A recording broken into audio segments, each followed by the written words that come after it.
subscribe.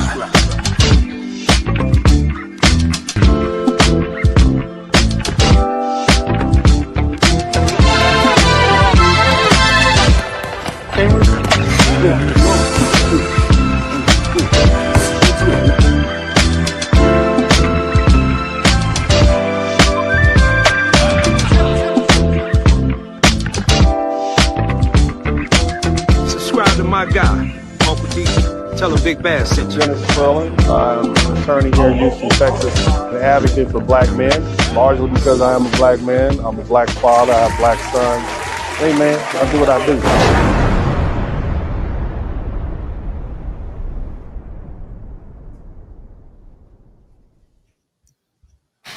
What's up? What's up? What's up? Welcome, everybody. Welcome to the broadcast. We are in for a special broadcast tonight.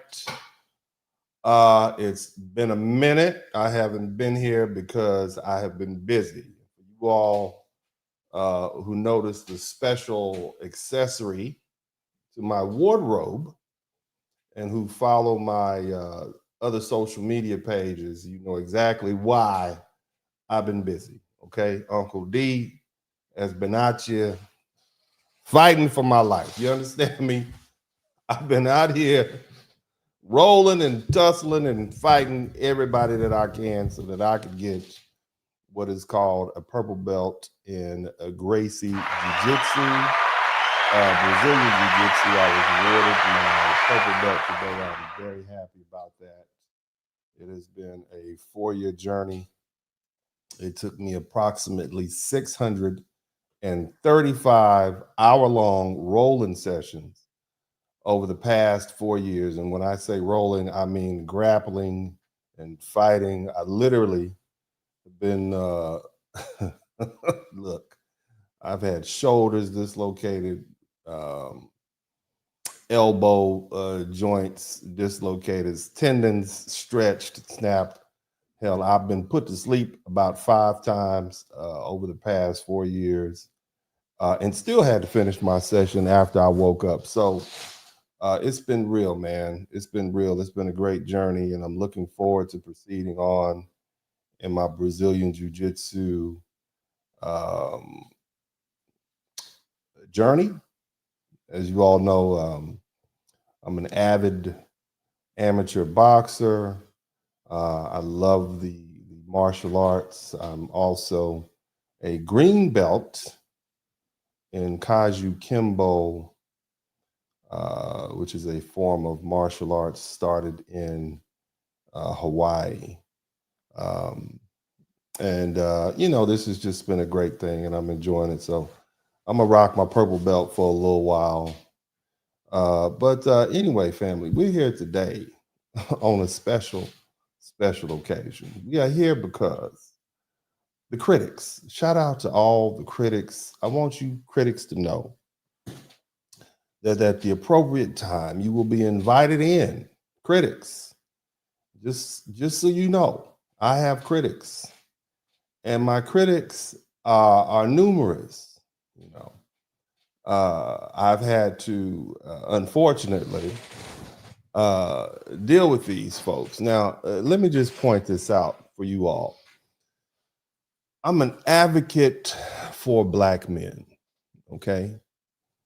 I've always been an advocate for black men. I position myself on social media in that position. And when I started this journey over a decade ago, there was not a lot of black men who were advocating for black men. Now, I mean, it's saturated. The market is saturated.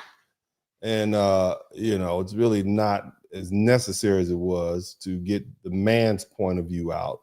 The reason Kevin Samuels and I at some point clicked up is because Brother Kevin was simply trying to explain to the ladies, you know, what black men, what their position was and where they were coming from. Shout out to the late, great Kevin Samuels. This is a photograph taken, I guess, my gosh, this would have been his birthday night, that last birthday he had before he passed away in March. This is down in Miami where I did an interview. and we're still working on that lost interview. But the brother, of course, you all know, Brother Kevin was simply trying to help ladies understand, I guess, the viewpoint of the high value men. And keep in mind, the brother only catered to high value men. Okay, this is men who made over six figures for multiple years, who are useful for other people, who, you all know the criteria. But the bottom line is, man, the brother was just trying to help sisters understand, and not just sisters, but women in general understand the position of Black men. But now, you got brothers who are speaking out on that. It's become very popular. You say that. Become very, very popular. So, it's really no need for me to continue to do that. It's not like I'm the only one out there doing it. But of course, I will continue to do it. And I do that because I am a Black man myself. Makes sense, right? Now, as of late, because of the political climate, I've taken it upon myself to beat back some of these horrible stereotypes and try to present as an advocate, try to present a different viewpoint and advocate on behalf of all Black people, foundational Black American people, specifically advocate. Okay, advocate means lawyer to some people. If we could just put it down there where the cows can eat it. Advocate, okay? Advocate means I'm on these people's side. So no matter what you say, I'm going to be on their side. That's what an advocate is. Now, I've done such a good job being an advocate for Black men, and I think many of you all will agree that I've done such a good job that I have so many haters that say, "Oh my God, he's such a horrible person. He hates this, he hates that." That's what they say about me. And it means I'm doing a good job. I basically let the world know that Black men have a voice, that we're good fathers, that we take care of our children, that we're sexually responsible. And I base that on things simply easy to quantify, like contraceptive use, children that we have, our marriage rate, which is actually higher than our counterparts. And so I just use the criteria. I just basically hit them upside the head with the criteria. There was an issue confronting the passport bros, and we had a lot of our lovely ladies who were saying, "Oh, that's horrible, that's despicable. You're going overseas to have, sexual intercourse with these women and you're paying." And then I did what I do as an advocate for Black men, and I pointed out, well, there is a whole book dedicated to the adventures that Black American women are taking in the Caribbean, and specifically in Jamaica. You all remember that? You do, don't you? I know you do. And so, these are the sort of things I do. I'm kind of the person that delivers a proverbial arrow to the heart of the criticism, and soon thereafter it folds up. You understand? Now, lately, I've, because of the political climate, the racially charged political climate, and whatever side of the spectrum you fall on, we can all recognize that our politicians have done a very poor job at quelling down the racial tension. They've increased the racial tension, and now you got people have aligned themselves with one party or another, and blah, blah, blah, and so on and so forth. And so now we have a lot of racial tension, and unfortunately, you have the certain individuals in our country and around the world who've taken an opportunity to try to castigate and disrespect Black people. And, now I've acted as an advocate for Black people. So when a certain group of people point out the arrest record or incarceration rate of Black people, well, then I will point out the incarceration rate of those people. And I'm doing a good job at it. And that's why they're mad. Now, there's also a group of people who have a problem with me being an advocate for my Black American people, my foundational Black American people, otherwise known as the American Negro. Okay? Now, before we were Black American, or before we were foundational Black American, before we were African American, we were the American Negro. Okay. And when I said American Negro, everybody knows exactly what that is. Those are the people who can trace their heritage and lineage to a time here in America during and before the system of American slavery. And it's very easy to determine. What that means is you don't have relatives who were here in 1860. Okay? You don't.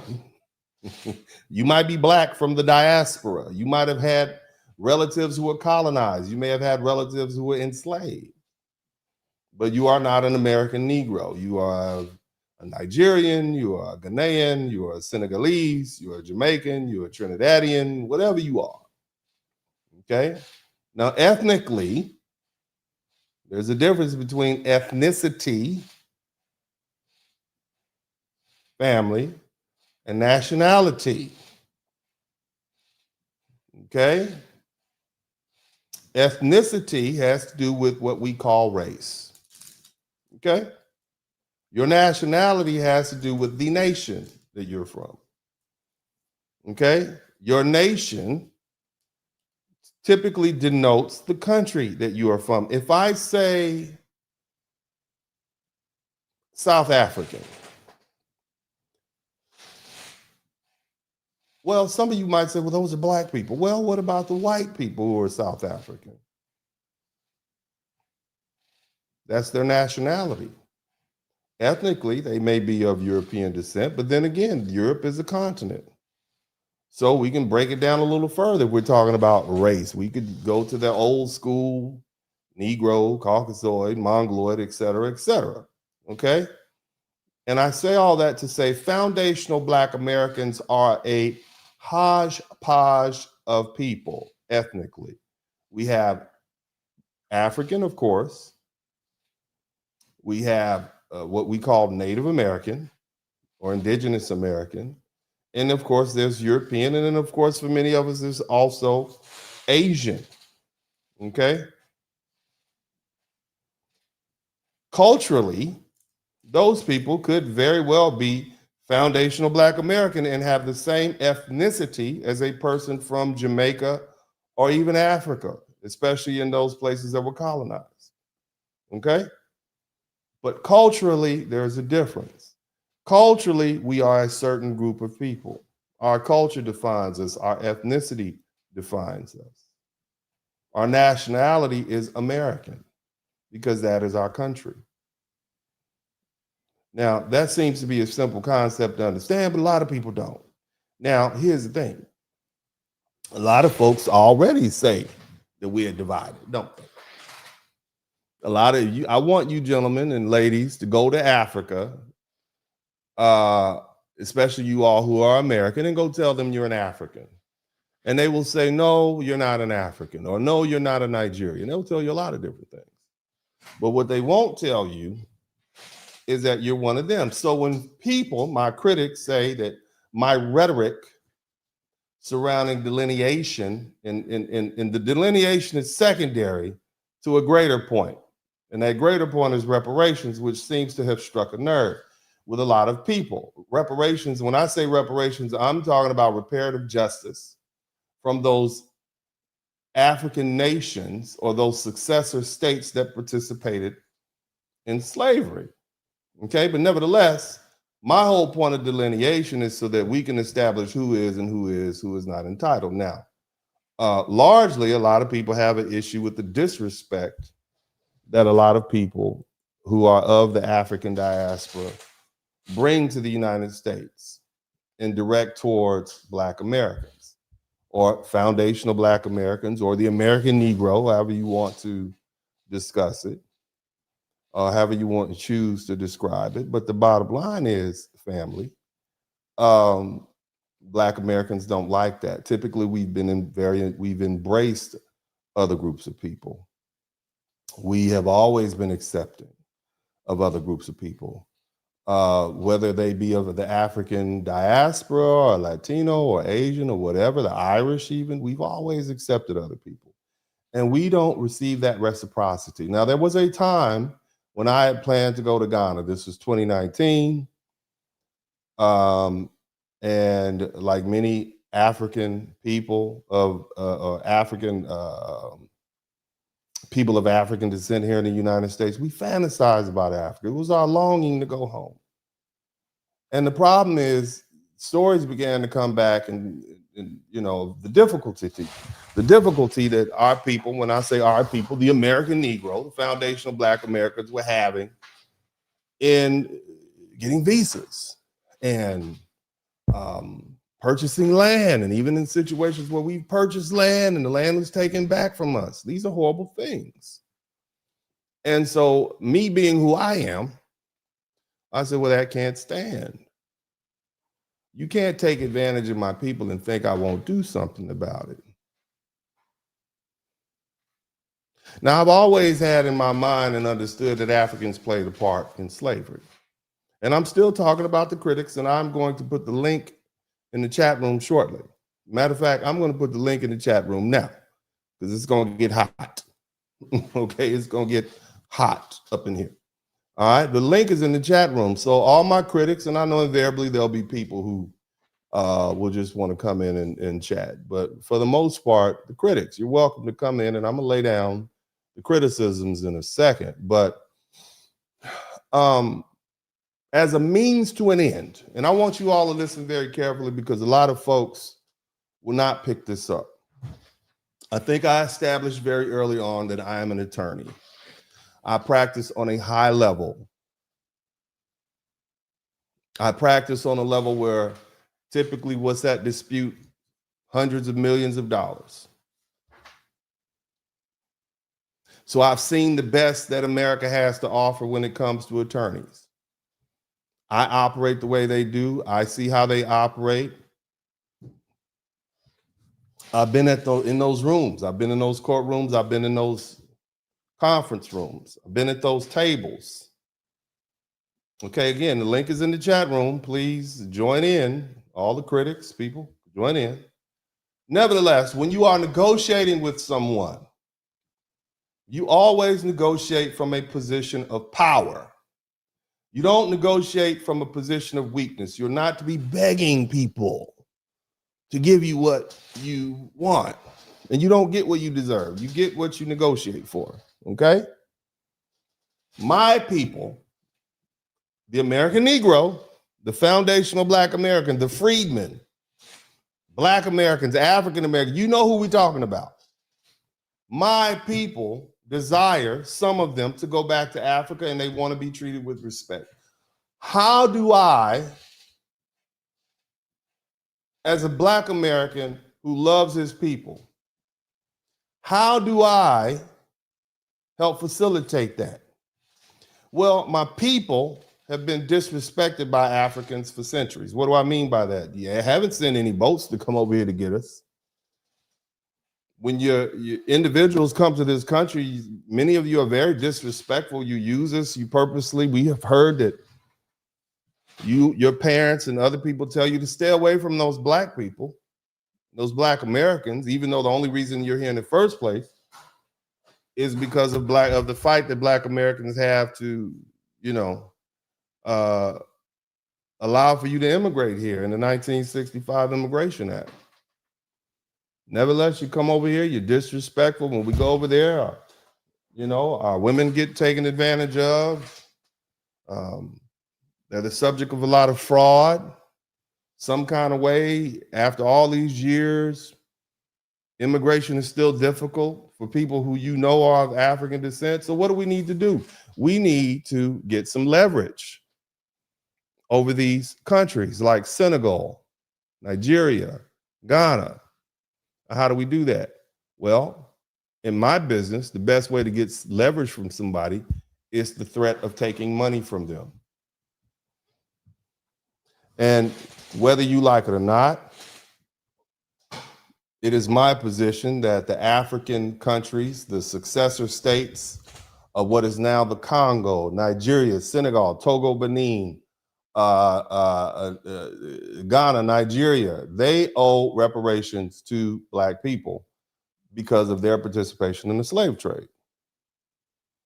That's my position. And it is just a matter of having the proper legislation put in place that will grant the American Negro, the freedman, the right or standing to sue those African nations. Now let's dig into it a little deeper because I need you all to understand. Slavery was legal.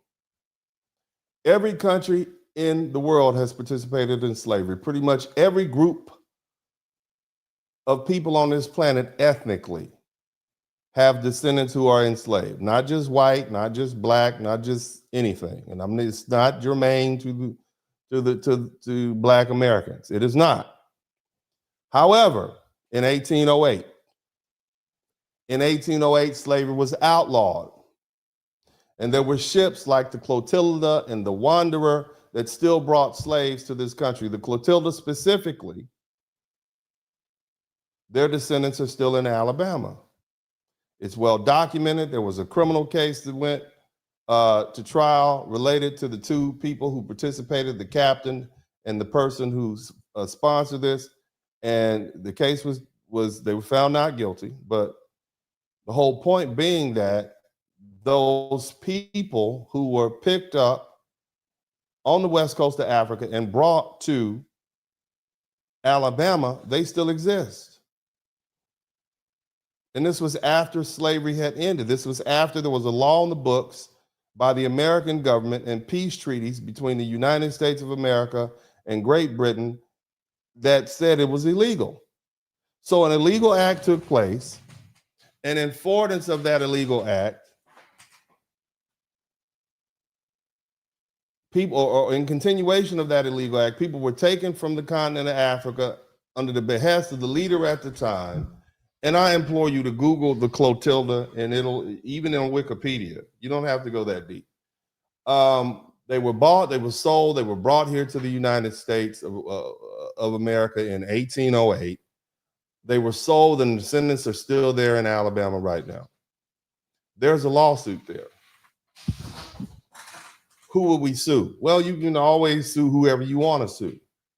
But if I'm going to hold someone responsible, I'm not just going to hold the person who purchased the illegal goods, but I'm also going to hold the person who stole the illegal goods, the person who removed these Africans who were later brought to the United States and became American Negroes.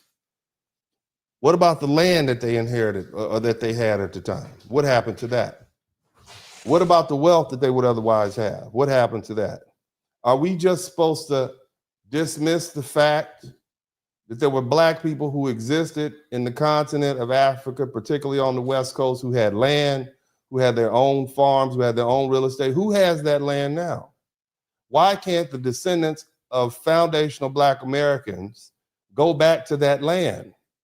Well, it's because the countries of Ghana and Nigeria and Senegal and Congo won't give you the right to go without so much red tape. So how is it even without paying some exorbitant amount of money? So how is it that we're supposed to relocate? Because many of my people want to go back. Many of my foundational black American brothers and sisters, many of my American Negro brothers and sisters want to go back to Africa, but you won't let them. So me being in the position that I'm in, I'm going to make you by threatening you with $1 trillion lawsuits. And see, the idea of getting to wander, and I don't want to go into law professor mode here, but the rules of civil procedure, the things that you do in the law, are not necessarily to accomplish the goal that you think. It would be great to get $1 trillion, wouldn't it, family? Would somebody type $1 trillion? It would be great to get $1 trillion in reparations from anybody, the American government, Europe, I don't care who, it would be great, but what do we really want? Huh? What do we really want? What we really want is to be made whole. What we really want is our land back. We really want free passage. We want to go back, to be able to go back to Africa, to get away from this mess that we have going on in the United States if we want to. So how do we force these African nations to let us back. We said, well, here's what's going to happen. Let's negotiate. We've convinced the American government to sign into law legislation that gives us permission to sue the successor states. Shout out to TKOB. Thank you for the super sticker.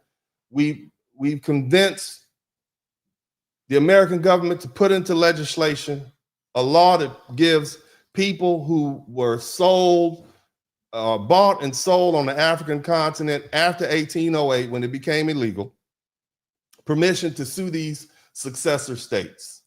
And when I say successor states, what I'm saying is, and I hate this question, please don't be the idiot to ask this question. Well, those countries didn't exist at the time. That's what they say, right? They were kingdoms. They didn't exist at the time. Therefore, you can't sue Africa because those countries didn't exist. Well, they have something called successor state. And whether it was a kingdom or a fiefdom or whatever it is, the land was taken over by what is called some sort of national country or whatever. England, Germany was a bunch of conglomerates at the time. So how are you going to sue Germany? It wasn't even a country. Europe was a kingdom. Now it's not. So it's changed form, but it's the same land. England is the successor. What we have now is a successor state. What you have in Africa, which was formerly the kingdom of, I don't know, in Togo, Benin. You have a successor state there, and they're still responsible. Just because you sell your house doesn't make the debt go away, does it? Just because you sell your company, the company that purchases your company, whether it owes a bunch of, the IRS doesn't care. You bought the company, you pay the taxes. It's your problem now. Those people in Nigeria, Ghana, Senegal, Togo, Benin, the Congo, they took over that country. You pay the debt. No problem. Successor state liability. It is a very easy concept to understand. It is part of international law. It is not hard at all to figure that out. Please don't ask the stupid question. Please be the person that says those countries didn't exist at the time. Don't be that person. Please don't do that. You bring down the level of the conversation. Now, the other issue. The truth is, most folks just have a problem with foundational Black Americans not only delineating, but actually saying, well, not only are we going to delineate, even though, as I said earlier, whether you're a Jamaican or a Trinidadian, a Ghanaian, Nigerian, you don't claim Black Americans as members of your nation, do you? You purposely separate yourself. I'm not like them. That's what you say. You purposely say that. So every other group is delineated. Fine. You really don't. They have a problem with that because it doesn't allow them to hide behind the political cover that foundational Black Americans bring. But the problem that they really have is me coming up with this notion. Shout out to my man, MS Delta guy. Thank you so much. They really have a problem with me coming up with this idea that we could really sue these people, hold them hostage, and say, unless you give us the land that we would have otherwise had your ancestors not conjured up these false wars just so you could sell us to Europeans. That's the problem that they have. Now we're getting down to money. Now we're getting down to land. Money, land, and power. That's the problem that they have. Now, these same folks don't necessarily have a problem with the Chinese coming over there and colonizing them. They didn't have a problem with the Portuguese or anybody else, but they definitely had a problem with us Black Americans doing it. Now, again, the link is in the chat room. Dear critics, the link is in the chat room. Okay, don't run now. Come on in and let's have this conversation that you all have been dying to have. Let's come on in and talk it out. I will let you speak. Don't be perverse. Don't be profane. Come on in. Let's talk.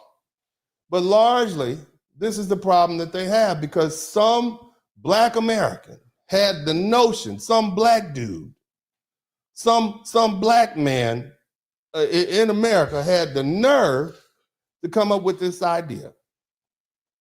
that we can force Africa to those African nations who participated in the slave trade to do the thing they should have done centuries ago.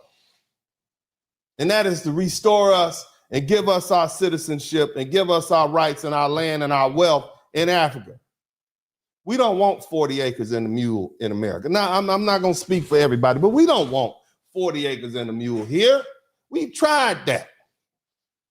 And we did very well when we had our own land and businesses and such. And then white folks got angry in Red Summer in 1990. They got fired up and they took it all back. We are not safe here. Anybody with good sense, anybody that's looking around at the political landscape right now, where you have these wild, crazy white survivalists running around saying all kinds of stuff, trying to conjure up a war, talking about they have black fatigue. Clearly, we are not safe here. And many of us are looking to move anyway. You see? That's what's going on. My people, shout out to Alexander Patterson, my people, not all, but my people would love to have somewhere else to go. And you all have a problem with it. So I am going to force you to do it. I'm going to threaten you with lawsuits and the power of the American government and the legal system that we have, and we're going to take what is rightfully ours. We're going to take your oil after we get a judgment. We're going to take your diamonds. We're going to set up embargoes.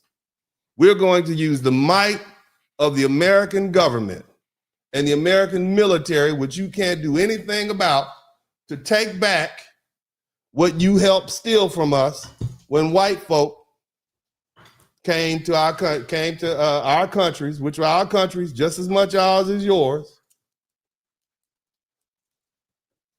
And you decide to manufacture a war and kidnap us and sell us to the Portuguese and whoever else wanted to buy us. That's what you did. You did that. You're going to take, all you Africans, you're going to take your talking to. You're going to take your talking to. So that's why I put the idea out there. Where are my critics? Where are you at? Come on in. Come on over here. Go, everybody. I want you to go on the internet and find everybody that's had these things to say and share this link with them right now. Because this is what they have to say. They have all these things. You got all this smoke. I'm right here, baby. You can come tell me all the reasons why what I'm saying is wrong. Why what I'm saying is divisive. We were divided when your ancestors gathered us up, marched us to the shore, sometimes selling us 12 times from the inland parts of Africa all the way till we got to the shores of Africa. You sold us 12 times. That's when we were divided, when you divided us from our land, when you divided us from our families. When you divided us from our names, and then the white folk and the Europeans further divided us from our culture and our language and our heritage and our collective memory. That's what you did.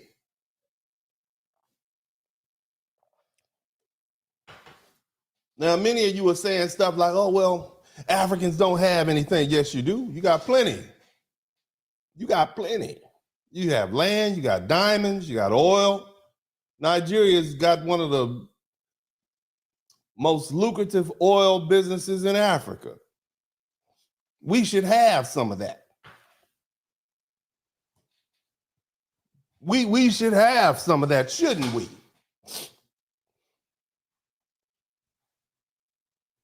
You brought this on yourself. Now, to my Caribbean brothers and sisters, many of you like, very disappointed. And understand this, I think I can speak on behalf of most foundational Black Americans when I tell you we are very, very, very, shout out to my girl, Penelope. What's up? How you doing? Hey, baby. we're very disappointed in you all. You should know better. Caribbeans, Jamaicans, Haitians, you all should know better. You have no business coming to the United States speaking ill of foundational Black Americans. It's very, very disappointing. You come over here, you rest safely under the umbrella the foundational Black Americans have provided. You hide amongst us. And as you're hiding amongst us, you have the nerve to say disparaging things about us, not just to yourselves, but also you will go behind us and say horrible things to white people. They use you as a mouthpiece to speak ill of Black Americans, our culture, how we behave. And look, we have issues. I am not going to sit up here. I was one of the main ones very early on who pointed out the cultural issues that we have. But instead of helping, you pile on. You give the white supremacists ammunition to further disparage us. Because at the end of the day, you all know you can always go home, at least in your mind.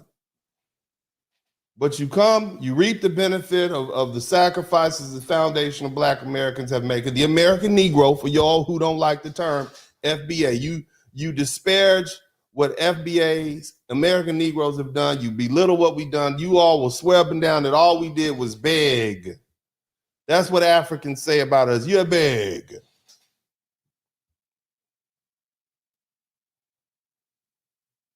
You never talk about the fight that we put up as Black Seminole Indians and over 100 slave rebellions that we put forth to try to free ourselves. You never talk about that. But you purposely say those things to try to disparage us. We don't go to Africa talking bad about Africa. There's not enough of us going to Africa to talk reckless about you. All we do is go places and build. We love Africa. In my generation, we look past what we saw going on with the famine and all those things in East Africa and the revolutions and the genocide, and we still embraced Africa. It was the fight that the Black National Congressional Congress put up that helped stop apartheid in South Africa. Many Black Americans couldn't point South Africa out to you on the map at the time, but we still had your back. And we forced our legislators and our congressmen and our political machine went to work for you. And what do you do when you come to our country? See, here's the thing you have to understand, family. I need y'all to understand something. So in 1965 is when they really started letting Africans come into this country. Before that, it was 50,000 Africans in America before 1950. 50,000 Africans who were born in Africa came in, not 500,000, 50,000. I believe that said 50,000. Maybe I had a zero, but it wasn't a lot. After 1965, Africans began to come to this country because it was illegal, because for years before that, it was very xenophobic immigration policy. They didn't want brown, Black. They had just put a million Mexicans, some of them were actually American citizens, sent them to Mexico. They call it Operation Wetback. Sent them back. Only 9% of the population in the United States was Black. You had less than 1% Asian, less than 1% or less than 2% what we call Mexican or Latino. Everybody else was Black and white. It was Black people in our civil rights fight that even allowed folk to start coming over here. So the Nigerians came. Around about 1980 and 1990, they showed up. And we were happy to have them. We like your food. Well, not all of us. Some of us didn't like your food. But the bottom line is, we were happy that we thought you were going to come over here. We was going to be brothers. And we were going to have like Wakanda in Chicago. You know? That's what we thought. We thought our brothers would come. We got the Black medallion. We thought you were going to teach us some stuff. We had black folk was buying all kind of incense and dashikis and them those wooden furniture type things that Africans call. I mean, we was with it. Back to Africa movement. Brothers had African medallions on, red, black, and green. You know, it was the thing, man. And all you all have done in that time period, not all, but the vast majority, is just cause more division and more strife. Instead of saying, you know what, these are our lost brothers and sisters, you say, oh no, I'm not like them. I'm not like those Black Americans. I'm not like those Akatas. We're not like them. We have culture. As if we don't have a culture. It's the culture that has allowed us to survive for over 400 years in this country. That's our culture. It's the culture of survival. So forgive us for the shortcomings in our culture. We've had to be violent because we live in a violent society of people who have been trying to eradicate us since we stopped working for free. So forgive me. On behalf of all the foundational Black Americans, forgive us for being the rose that grew up through the concrete. Our scars and scratches, our broken limbs. Forgive us for our bruised petals. But instead of coming to the United States with understanding, you came over here with disrespect. And so, you know, here we are in 2025. And you know what, brothers are like, man, and the sisters are like, man, forget that, man. We're not going to kiss these people's butt anymore. We're just not going to do it. They've already delineated. They told us we're not like them. They've treated us bad when we come to their country. So you know what? We are just going to what is called delineate. We are going to designate ourselves. We're not going to be African American because there's too many Africans in this country. Since 1965, they went from less than 1% to nearly 25% of the people that you call Black American are either of African or Caribbean descent, first generation or second generation. That is a huge number. We, as foundational Black Americans, are still only 9%. But if you add on the number of Black people who have come from the diaspora, that's how we get to the 13 or 14%, depending on the way you cut it. That's just reality. Okay? That's just the reality of what we're dealing with. And so it's a lot of you all. And now that you've gotten together, you got a lot to say. Now, again, this is called Don't Run Now. Where are my critics? I have been talking for almost an hour now. Where are you all? Cam up. I want to see your faces. Cam up. Come on now. Come on in and get it. Ladies. Ladies. Lovely ladies. I want you ladies to come to the front of the room now. Come on in here. Come on. You. I'm talking to you. The link is in the chat room. I want you to come to the front. Now, some years ago, when I was telling you that our Black American sisters are being targeted by the criminal justice system, y'all got mad at me. When I pointed out the fact that these violent tendencies that foundational Black American women have, not just found, but these violent tendencies that our women have, because it's not just Black women, but that's really all I'm concerned about, it's going to land you in jail. They're going to start treating you like they treated Black men. Do you all remember that? Remember when I said that? Huh? I said they're going to start in court because women make better prisoners. You're not as big, you're not as strong, you're not as much of a violent threat. You make better prisoners. I knew at that time that the prison industrial complex was looking for more bodies to put in. Black men are just, look, we are just not doing what we used to do, okay? It's a different group.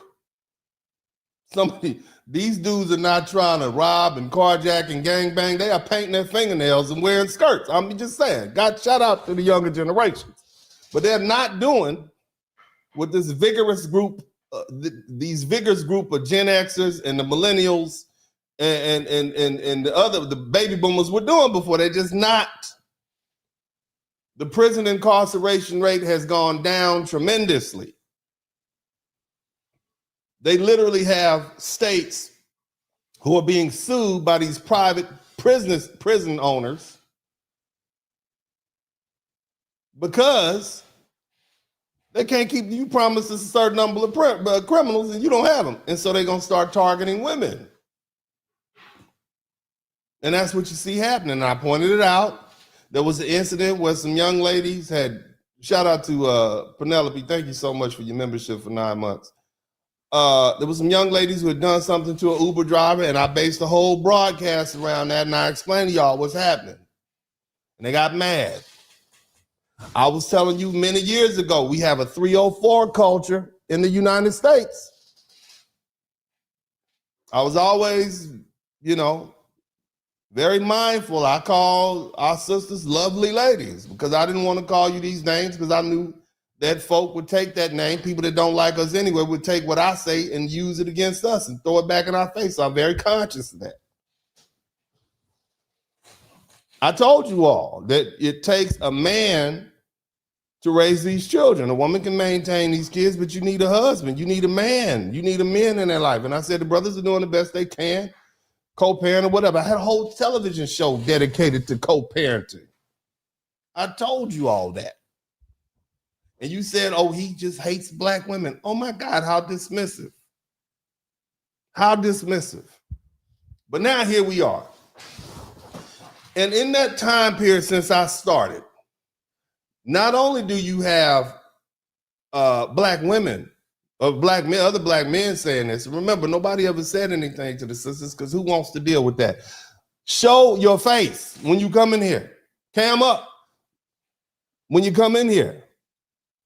I'm 47 minutes in. Where are the critics? Where are the critics? Come on in. But anyway, as I was saying, many years ago, I told you what was going to happen. Many of you got angry with me. You say you hate black women. That's a cop-out. You always say that when you don't like what somebody's telling you. You don't like what I say, so you try to dismiss what I say by what? Invalidating me as a human being. He hates black women, so anything he says is biased, and therefore don't listen to him saying that the criminal justice system is going to begin targeting black women because of uptick in violence. And I'm not just talking about drugs and all those things. I'm talking about actual physical, strong arm violence. And it's happening. And you got not just black men, but you got now a whole plethora. There's a whole group of black women on the internet, on YouTube, who speak daily about the criminal activity of black women. I told you 5 years ago what was going to happen. I did, didn't I? Tell the truth now. I told you about these Pookie and Ray Rays. There was broadcast where I was invited on to speak on the idea of educated lanes versus Pookies and Ray Rays, and I said, well, they deserve what they get. That's what I said. They could take one to the middle of the cranium for all I care. People got angry with that. But look where we are now. Not only are we tired of the Pookies and the Ray Rays, but we're tired of the kids that they reproduce. And the culture, it's the culture, it's the culture, it's the culture. We're tired of that. I explained to you all that the reason that the culture is changing now and the reason you have so much pushback is because the streets don't run Black America anymore. The streets don't run Black America anymore. There was a time, listen to me, in 1965, the majority of Black people live below the poverty line. I think it was like 60%. Now you have at least 59% of black people in the middle class. I just put up a broadcast that says from 2020, the black wealth has increased tremendously. Now, that doesn't mean we're making leaps and bounds, but it has increased tremendously. We are a very successful people. The reason that hip hop is dying is because we don't have that appetite to kill, steal, and destroy anymore. We are successful. We're middle class, upper middle class.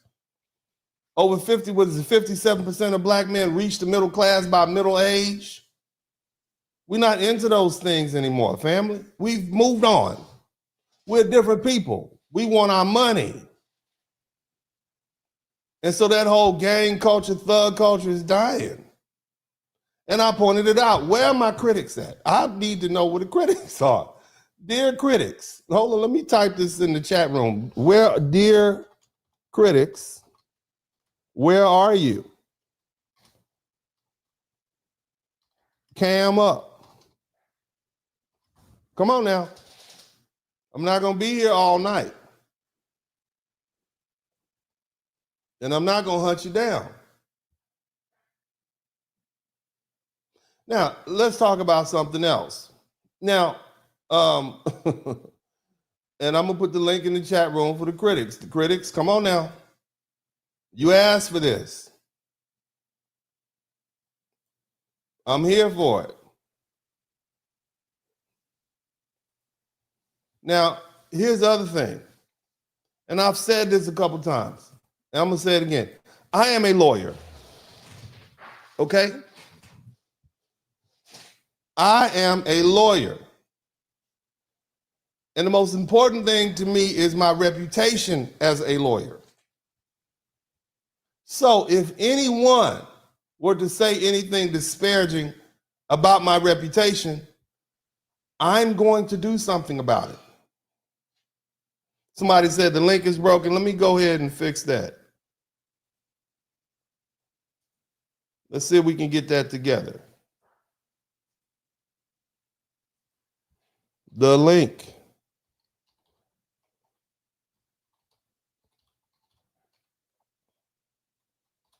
Okay. Now, if I can't get some critics in here, I'm going to just get some of my old school Ice Lord brothers to come up in here, man. Come on in here and chop it up with me, man. But there you go. There's the link. All right. Now, again, I'm not going to just say I'm a lawyer. I'm multifaceted. I'm a lawyer. I'm an author. I make cultural commentary oriented around black male identity and legacy. But a lot of the critics, they focus on the tone. They focus on the style. They focus on certain ideological positions in what is my media work, particularly regarding black identity, gender roles, and they do everything they possibly. I mean, you got people trying like hell to say things. You see? Yes, I'm also a father, and I love my children. Music, I have 6 albums out. You see? And so I'm a lot of different things, but for the most part, my critics, they always focus on things that they think are some kind of way. I'm a virulent black woman hater.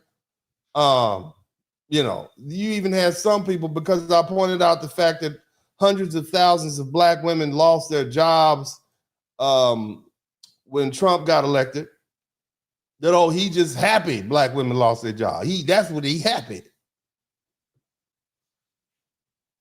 I'm not going to be happy that anybody lost their job, but what I will point out is that our black American women have depended heavily on the federal government, whether it be through employment or welfare set asides, and they've forgone their relationship with their man and their husbands and their relatives. You see, you strong, independent, and don't need a man is not just talking about your husband, it's also talking about your family members. You don't need them either. You got that degree. And now, just like anybody else who's trusted the American government, nothing good came from it because they abandoned you in your time of need. You see? Now, another thing, again, did you all hear the part where I said I'm an attorney and I practice on a very high level and I depend on my reputation? That being the case, what kind of idiot would you be, okay, to set yourself up and force me to have to file a lawsuit against you? A person who for a living, that's like challenging a professional boxer to a boxing match. Why would you do that? Why would you think that I would let you say ill things about my reputation that I fought hard to get? It just makes no sense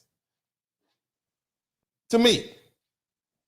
I think that's not a good thing. So I'm not threatening to sue anybody. I am going to sue you. I want you to be absolutely certain that if you do anything or say anything that challenges or threatens my reputation as an attorney, I'm going to sue you.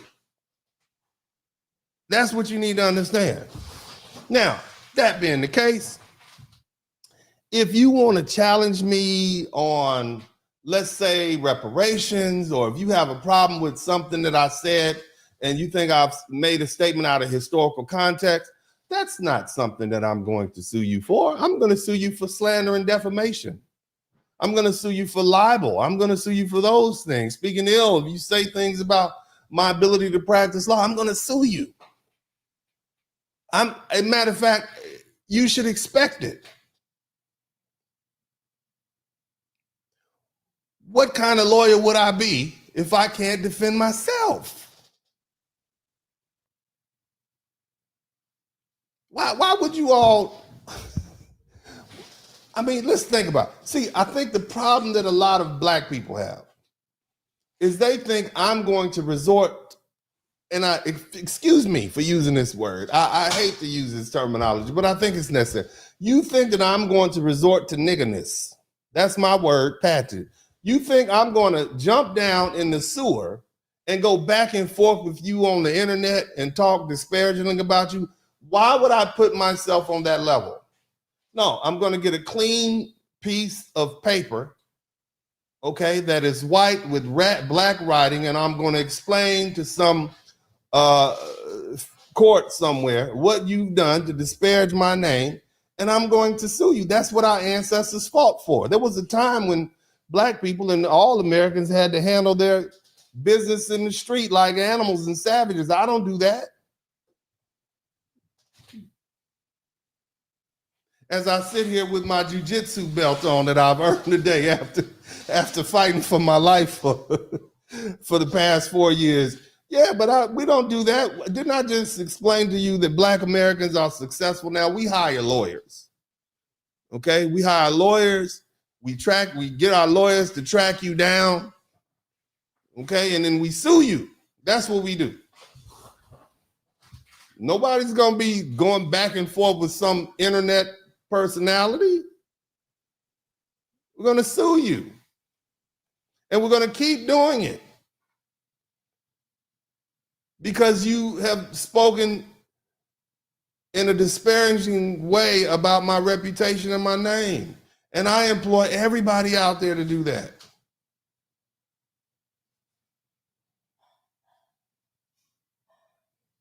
Again, this is how that works. And for those of you who say, oh, you're just being a bully, that's my favorite. You're a bully. How can I be a bully if someone decided to attack me and then I responded? I would like one of my critics to answer that. How can I be a bully if you attacked me and then I responded? Now, I didn't respond in the way that you thought I was. You thought I was going to take to the internet and waste these good people's time talking bad about you. I'm not going to do that. Why would I value what I'm doing here. And it's very rarely that I ever talk to my critics. I think anybody who's been with me for the past 5 years, since I've only done this maybe once. But I think it's important. And I think you all think it's important based on the fact that we have 7,000 people in this chat room. And y'all came to see a fight. You came to see me speak to these people and have a decent conversation and explain.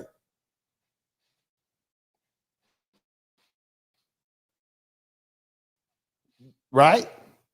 I think so.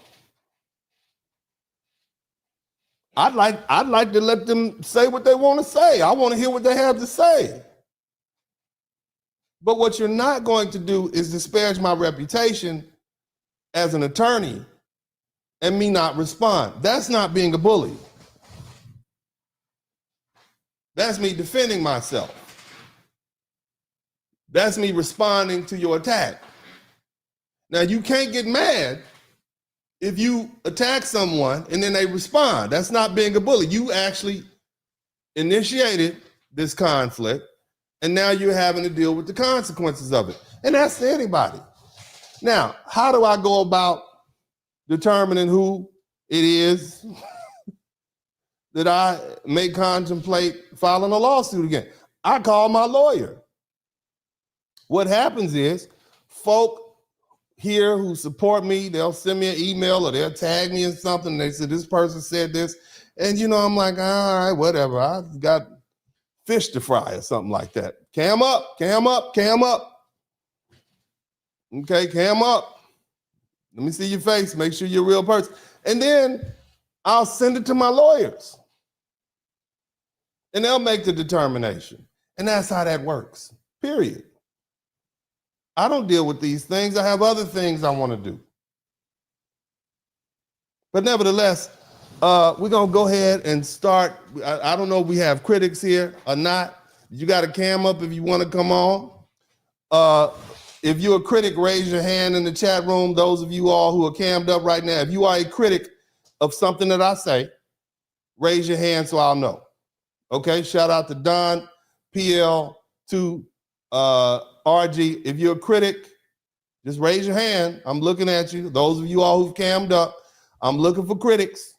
Okay, I want, because we gotta get the critics in. Okay, look, all you critics, y'all want attention. It's 7,000 people, man. This can make your channel, man. You might get monetized after the day, man, if you come on in here and chop it up with Uncle D. Okay, don't run away now. It's that time. We need to, where the critics at? All right, now before I start letting folk in, look here, and the link is in the chat room. It's amazing that I have people. I don't know if y'all noticed, but Uncle D would be what y'all consider light skinned, right? Is that right? Now, if you see me in the daylight, you be like, no, he ain't quite that light skinned. He actually kind of dusty red. That's what they would say. He's kind of red. Okay.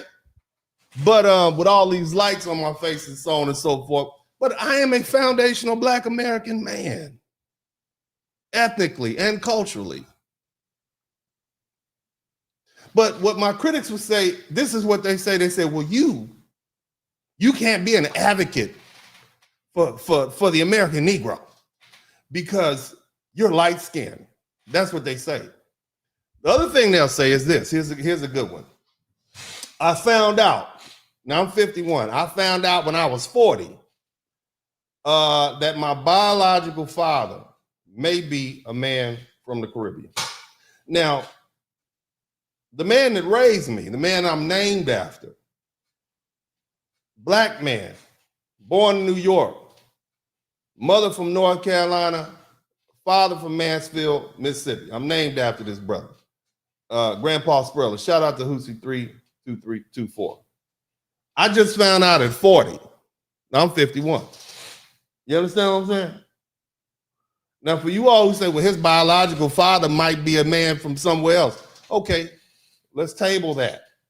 What about this 200-300 years of history from my mother's side of the family, where I have a fourth great grandfather who helped found Nicodemus, Kansas, who my grandmother's cousin was the great blues singer B.B. King. What about that? We just gonna ignore all that? Huh? We just gonna ignore all that, right? But nevertheless, you're entitled to that, and I guess you can cut that either way. All right, but that does not stop me from being an advocate of Black people. That's like saying, well, you a Black man, So you can't advocate for Asian clients. Or you a black man, you can't advocate for white clients. Or you 6'4", you can't advocate for short people. Explain that to me. Now, again, let's get the link. Where y'all at? I need my critics. And I got some people in here that's been hanging out with me for years. Look, I'm looking for critics. The people came to see the critics. Where are the critics at? And if I can't get the critics in here, I'm going to let these folk come in. But I think it's important to discuss. Now, another thing is this. I'm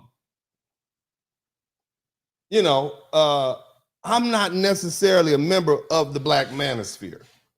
I agree with what the brothers are doing, and that is comparing notes about their experiences in life. I agree with much of what they say because that has been my experience largely. Now, again, it's a lot different when you're dealing with somebody like me. Okay, it's just different. Again, just physically speaking, okay, I'm a tall, Suge Knight looking black man. I'm not tall and skinny. I am 6'4", 310 pounds of black man. Okay? I am SEC guard black man. You understand what I'm saying? And I've never had an issue with women. Okay? Shout out to Royal Lena. Thank you so much. I haven't had those issues. I mean, I done had some child support issues and some divorce issues, but I'm not talking about, the things that a lot of brothers get looked over for. And a lot of men in general. Oh, you're too short. You're there. You don't have. That's not an issue that I've had. But I can still be an advocate for black men who do. I don't think it's fair that you would look past a brother who is a good, upstanding, hardworking black man because he's a few inches shorter than what your ideal should be. I don't think you should look past a brother who's been in the military, who's doing well for himself because he is not a 6'6", a professional athlete making $60 million every 6 years. I don't think that's right. And so I can be an advocate for black men in that regard. I don't see a problem with that. Kevin Samuels and I saw eye to eye on that. Okay? I see what's going on in America. I see that the black, and when I say black, I'm talking about the American Negro, the foundational black American. Our birth rate is 1.36 children per woman. If it wasn't for these baby daddies out there impregnating all these women, it would be far less than that. If we relied solely on married black people to reproduce, we would disappear in less than a generation. I want you to think about that. A nation has never recovered when the birth rate has fell below 2.1 children per woman. We are at 1.36. We are a disappearing people. I want you to understand what that means. What that means is that in a few generations, what we know as foundational black Americans, the American Negro, will be so intermixed with every other group of people that have come here, we won't even exist like we do now. Part of the reason that we have issues with members of the diaspora coming to this country, or so much head bumping, is because they're coming and they got this culture and they bringing it in and they bringing their family and their family structures. And unfortunately, many of us have a bunch of baby mamas and mothers and kids and whatnot, and brothers who are not trying to get married. Most black men don't have children. Ladies, you have to take this on the chest. I want you to understand something. You told these brothers that you didn't want them, didn't you? Tell the truth. You told these black men in song and dance. You got a whole dance called twerking where you literally turn around and show them your ass. That's what you do. That's what twerking is. Twerking, you showing them your ass and basically telling them to kiss it. You've told these black men you don't need them, and now they said, okay, we got it. You've told them you don't need them, and now guess what? After generations of them trying to convince you that you do need them, they finally said, all right. And they went on over to Thailand. And they went down to Brazil. And they went to Colombia. Didn't they? They went to Colombia. And they exercised their option. And so you don't have as many simps as you used to have in the club, do you? The gas bill keeps showing up every third day of the month. That gas bill shows up. That notice that the electricity is about to get turned off, and you don't have a simp nearby because they're somewhere in Sosua, Dominican Republic. They're somewhere in Thailand. They're down in Medellin and Cartagena. Instead of tricking off on you, you mad because they tricking off on some other women, and you just don't think that's fair, do you? So you sent your spies out. Remember that movie? What's that thing? It's called Wakanda Forever. Black Panther. You sent your war dogs down to Cartagena, and you don't like the fact that these brothers are literally ignoring you. When you speak to them in Cartagena, they didn't come there to see you, ladies. You told these men you didn't want them. And so you went over to Thailand, and the brother, you see a black man who's clearly a black man because you know him because he got the Jordans on with the shorts and the white T-shirt and the baseball cap. Shout out to Wayne London. We know brothers on when travel. We see you. You got the cut off jeans, like shorts, like it's 1995, and you at Freaknik with the white T-shirt and the white beater and the Louis Vuitton backpack, okay, and the Jordans. We know what you're doing. Or you traveling with the sweatsuit on. We know you. And she saw you, and you didn't speak to her. You literally have women going overseas and being ignored by black men. I just want you to understand that.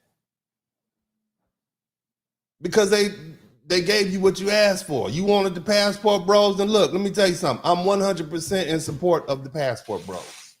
But I can tell you as one of the original passport bros, okay? Because this new thing of passport bro is always been brothers traveling overseas, but as the OG passport bro, and I might show you a video of me being a passport bro, but you need to hide your children's eyeballs. Don't let them see that. But the bottom line is, I support brothers traveling overseas, seeing what the world has to offer. I support that. Now, I will tell you that it is not sustainable. I will tell you that it is very expensive.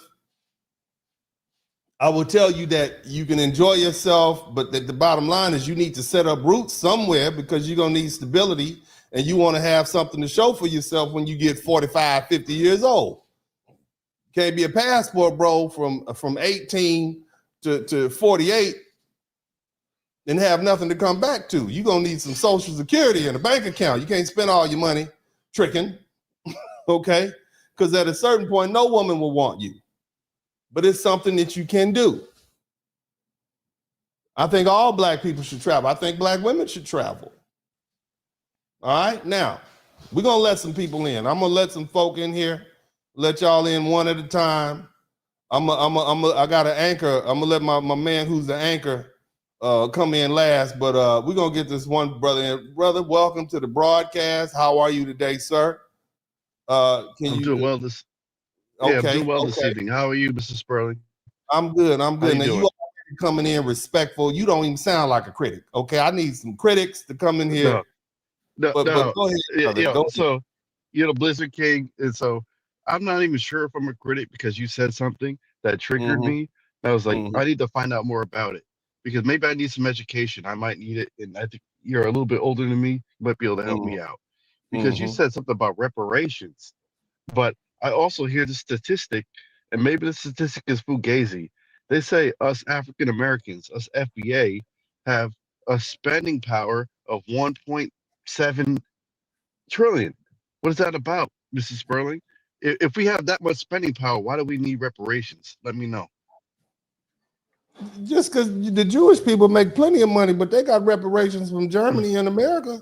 What does how much we have in our pocket have to do with how much we're owed? But if we were to circulate that currency amongst ourselves and not give our money to the Koreans, for the hair stuff and other people, if we the record labels, if we controlled our own art, you know what I mean, our own intellectual property, if we controlled our own IPs, why do we need reparations? We have enough talent within our community, Mr. Spurling, Well, to brother, let's be go back to billions. the question that I asked because we want to have an honest intellectual debate. What does Yes, what sir. we have in our pocket and what we own have to do with how much we're owed? A lot of cultures went through it. Most people in the world have been enslaved at some point in time, and like the reparations, what are they going to pay us reparations? How are they going to pay us some land and money, or what? And what if they're part, you know, immigrant? What if their family came from the Caribbean? They came from Africa, but other part of the family came from, foundational Black Americans. What percent? Like it's so complicated. So, like, It's not are that we going to have? complicated, brother. I want you to see. Here's the thing. Do you Yeah. believe that? We'll just start with this. Do you believe that foundational Black Americans, the American Negro, is owed Mm. reparations? Yes or no? Yeah. Yeah. Okay. We All can right. say Do yeah. you believe that Yeah. everybody who participated in the transatlantic slave trade are the people that are the institutions and organizations that owe foundational Black Americans reparations? It's a yes or no question. Yes, but what percent? What percent of Okay, people own that's slaves? that's a What number that percent of people own slaves? Yeah. okay, but What percent of people own slaves? Okay, go ahead, okay, sir. 1% of people in the United States or the colonies, depending on how you looked at it, own slaves. That deals with one aspect. What about Mm. the other entities that were involved in the transatlantic slave trade? Do you believe that those European and based insurance companies owe foundational Black American slavery? Sure. Yeah. Why not? Hold on. Do you believe those African nations like Portugal, who participated in the transatlantic slave trade, who had treaties with countries, with the King of the Congo, Alfonso the First, do you believe that Portugal owes foundational Black American slave trade reparations? Yeah, for sure. It's funny you Okay. say that. So, It's funny so, you so say that because let my me hold family on, brother. lives. Brother, we're gonna let me ask some questions because I let you talk. You stated your grievance, and we're gonna talk. So you believe the nation of Portugal, which was a kingdom at the time, the nation is different now. It's not a kingdom. It's not a monarchy. They owe foundational Black American slavery. What about the Congo, which was it was a monarchy too, but now it's two different nations. Okay. Do you believe that nation, that successor states owe foundational Black Americans reparations? No, they were already compensated. They sold us as slaves, so they were already compensated for what they did. So you're saying that because those individuals were Mhm. paid for the bodies that they were able to load on the boat, they don't owe those people who were loaded on the boat reparations.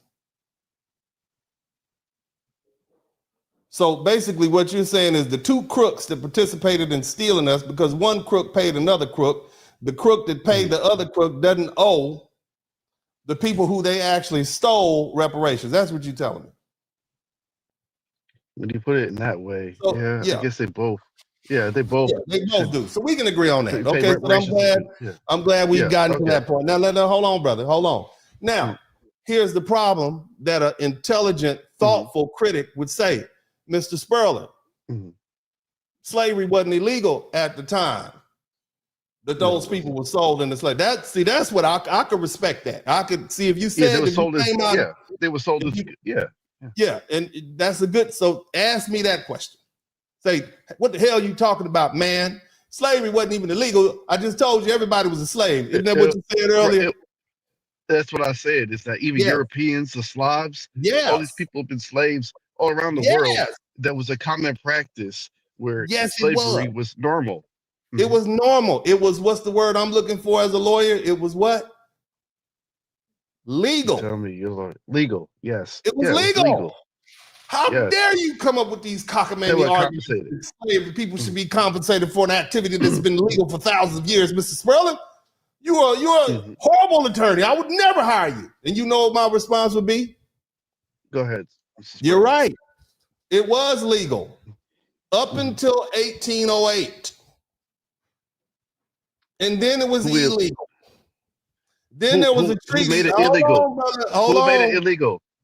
The United States government and treaties between the United States government and Great Britain. And they went a long way to shut slavery down on the west coast of Africa. Did you know that it was the Great Britain did? Let me finish, my brother. Let me finish. Let me finish. No, sir. I'm going to finish and then you can speak because I'm going to explain.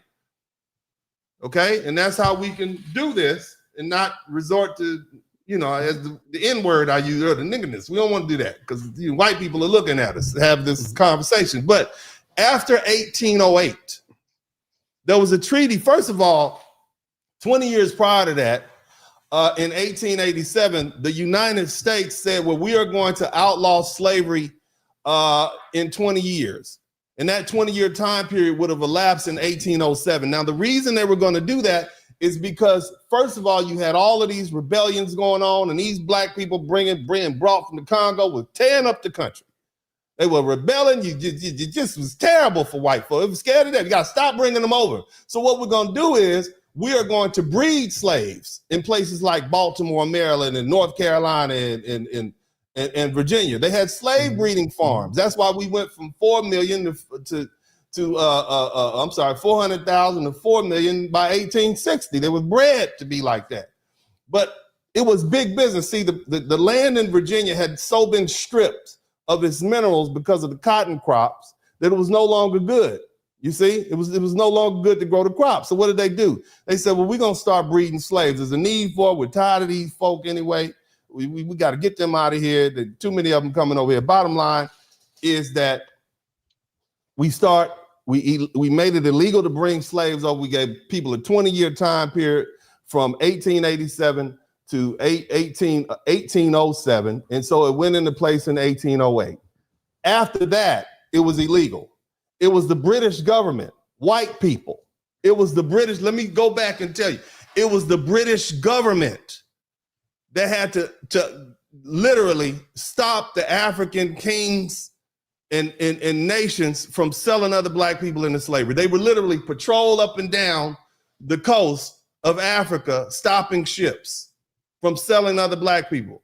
White people, white Europeans had to shut down the African slave trade because the African kings it's been centuries now.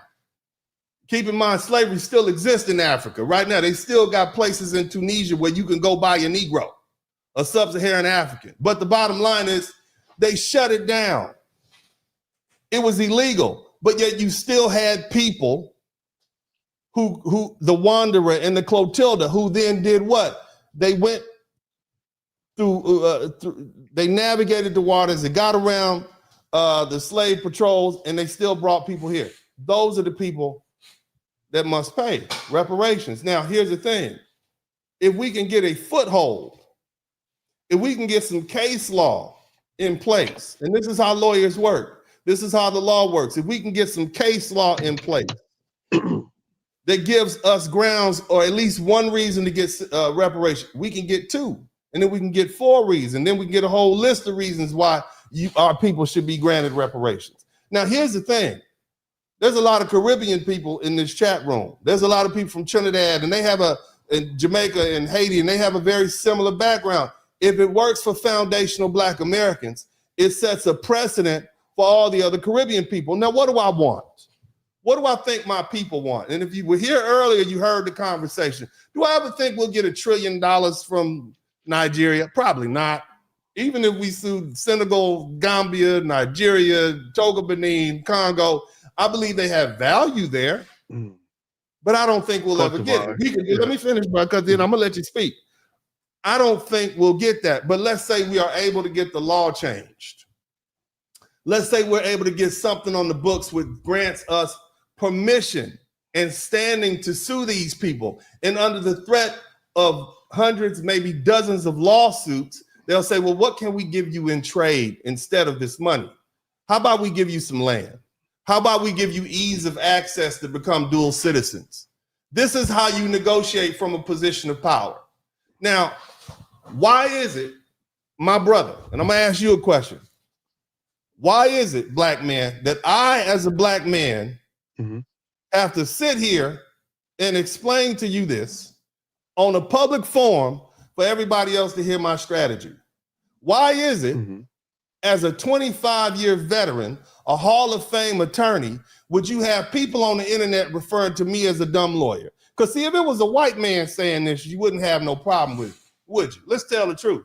If it was a white lawyer who went to Harvard and was white as the driven snow, none of the Negroes who are criticizing me would have a damn thing to say about it. They'd say, oh my God, that's ingenious. Why didn't we think of that? And here's what's gonna happen. And the same thing I told you is gonna happen with Kevin Samuels. It's gonna be some white people in about 10 or 15 years who are gonna look at this idea that I've thrown out there on the internet, and they're gonna say, what we're gonna do is we're gonna kill two birds with one stone. We're gonna let these Negroes that we have in America sue these Negroes over here in Africa, and we're gonna get our big white law firms in, and we're gonna come take 40 and 50% of the wealth. And we're not gonna do what Mr. Spurling said. No, we're never gonna let our Negroes go. We need these Negroes here so we can talk down to them. We love these Negroes. We love them. We love them. We love them running and jumping and playing basketball. We keep them around here just so we can talk bad about them because they make us feel better about ourselves. And if we didn't have these Negroes here, we would destroy each other because that's what we do. Look at the history of Europe. But it's going to be some white folk that come up with the same idea in 10 or 15 years, and y'all are going to love them. You're going to call them genius. But old Uncle D, I'm done. Is there anything else you would like to say, brother? Because I cut you off a couple of times. Let's hear what you got to say. So, there is. And so my argument is more along the lines of that classic Dave Chappelle skit. They should have never gave you ninjas money extra. Like, I think our mindset, I think like when they talk about people who win the lottery, most of them go broke, Mrs. Spurling. And the reason why they go broke is because they don't have money management skills, right? They don't know how to invest. No, brother, why? They don't know how can to I just cut you off real quick? Why do you care So, what somebody else does? So I would say, let me finish. Let me finish Go finish ahead, my brother. thoughts. I'm here. Praise God. And so it's like, I don't know if us getting reparations. I'm not sure if of us getting reparations without without a parent telling us how to spend it. Shift, you know. Yeah. Right. So basically, what you're doing is you're taking a position. No, brother. No, I got to cut you off because I'm not going to let you. You made your point.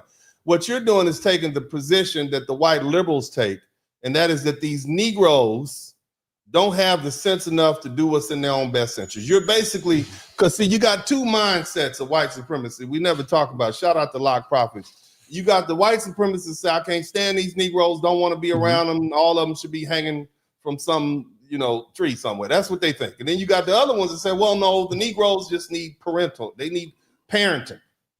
And so you basically take on that racist parental ideology that says black people are not adult enough to run themselves. We got to tell them how to vote. We got to tell them what to eat. We got to tell them what to live. We got to tell them what they like. We got to tell them what kind of God to pray to. That's what you're saying. You're saying Negroes don't know how to do. Now, I'm a Booker T guy. Go ahead. I'm a Booker T. I'm a Booker T guy. Booker T guy. We need to build it ourselves. We need to build it ourselves. White folks can respect us until we build it ourselves. You kind of falling away from the subject. Yeah. Let's go back to the money. Little bit. It's a little bit away. No, but we got to stay here. Let's go back let's go back, brother. We are the richest group of black people on this planet. Black America. You just mentioned we are. That's what I'm saying. We already have it. Let me finish. We brother. have it. Let me finish, brother.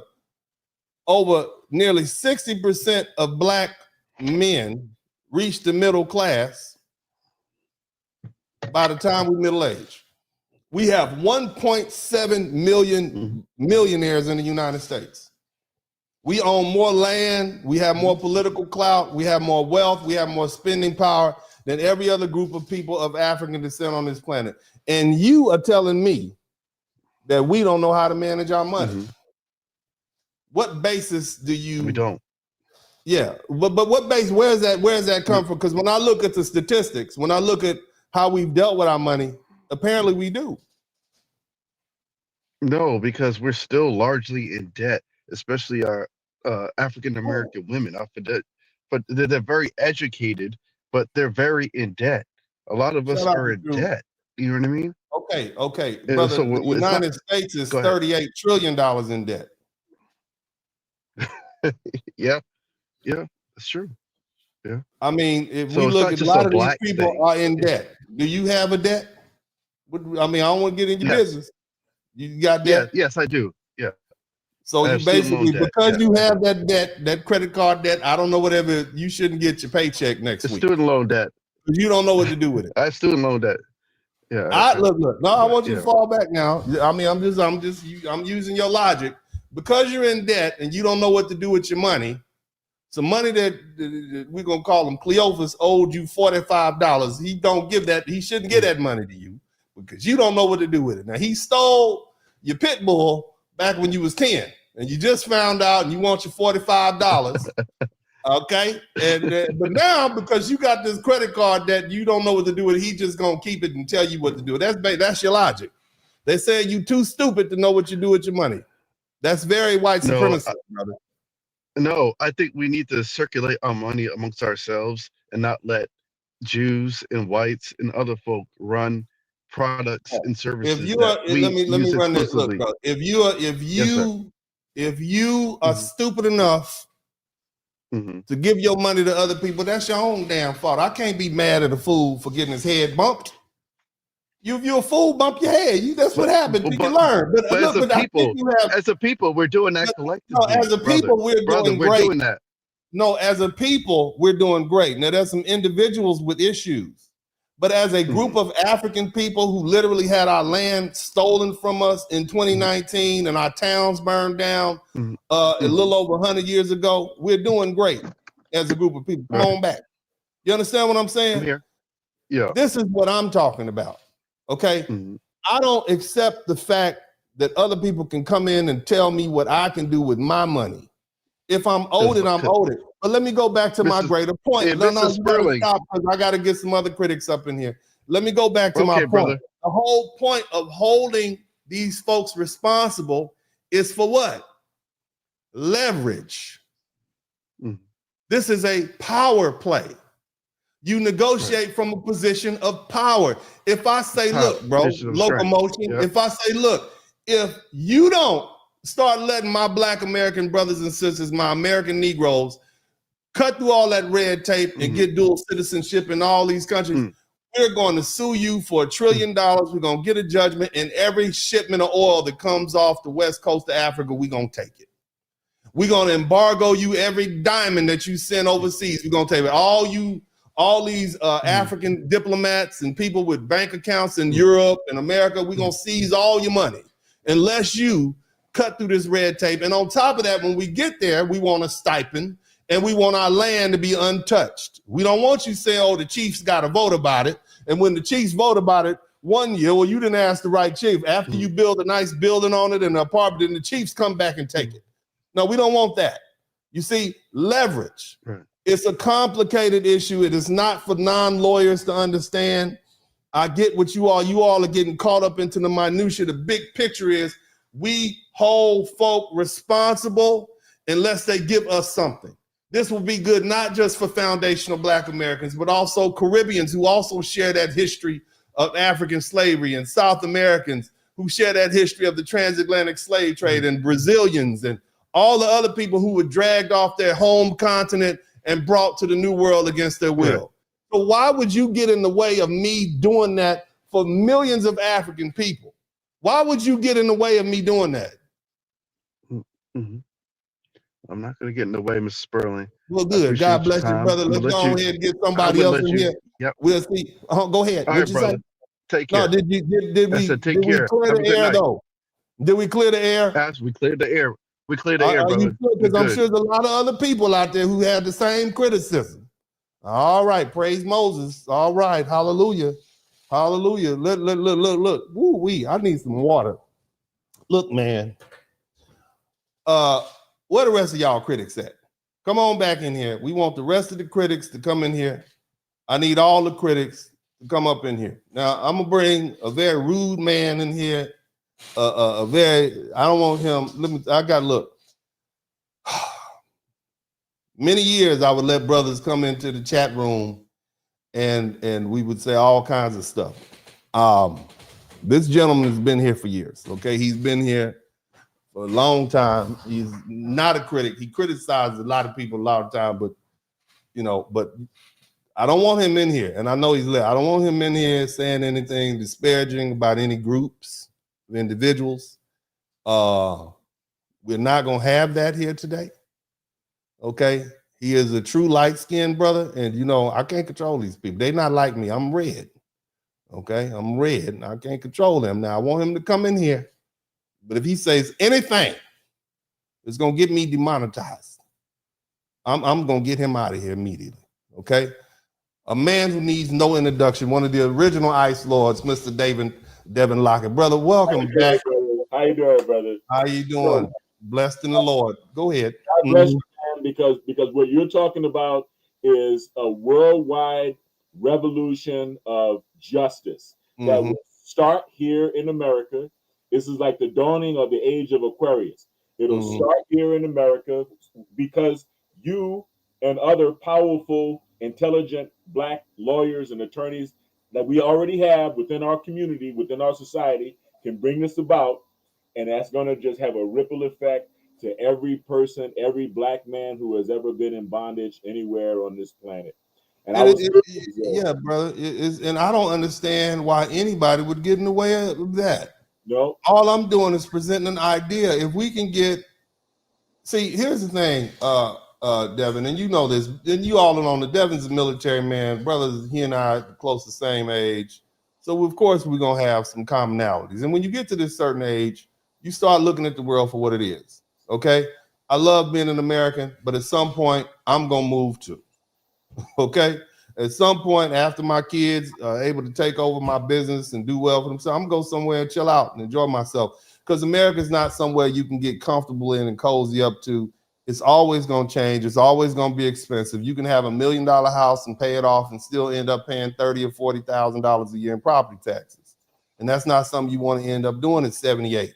You can take that same amount of money and live like a king just off the coast or in some country. That's why you got brothers doing the passport bro thing. That's why you got brothers moving places, Eastern Europe, whatever. Okay. But what I'm saying is it's impossible for a lot of Black people to exercise the option of leaving because they don't have anywhere else to go. We can't send 45 million Black people to Jamaica. It's not enough room. The only place we could literally go back to if we wanted to, if we had the option, would be the massive continent known as Africa. That's the only place. But if our people over there, first of all, they don't even count us as our people. No. They've already, you are not Black. You are not, you are these, you are everything but what we are. Unless till they come over here, oh, brother. When it's time to get the job or get the position in the graduate school or the medical school, then we brother. When you want to live under the colonizers, right. When you want to live under the umbrella of what Black Americans have provided, then we brother. Yeah.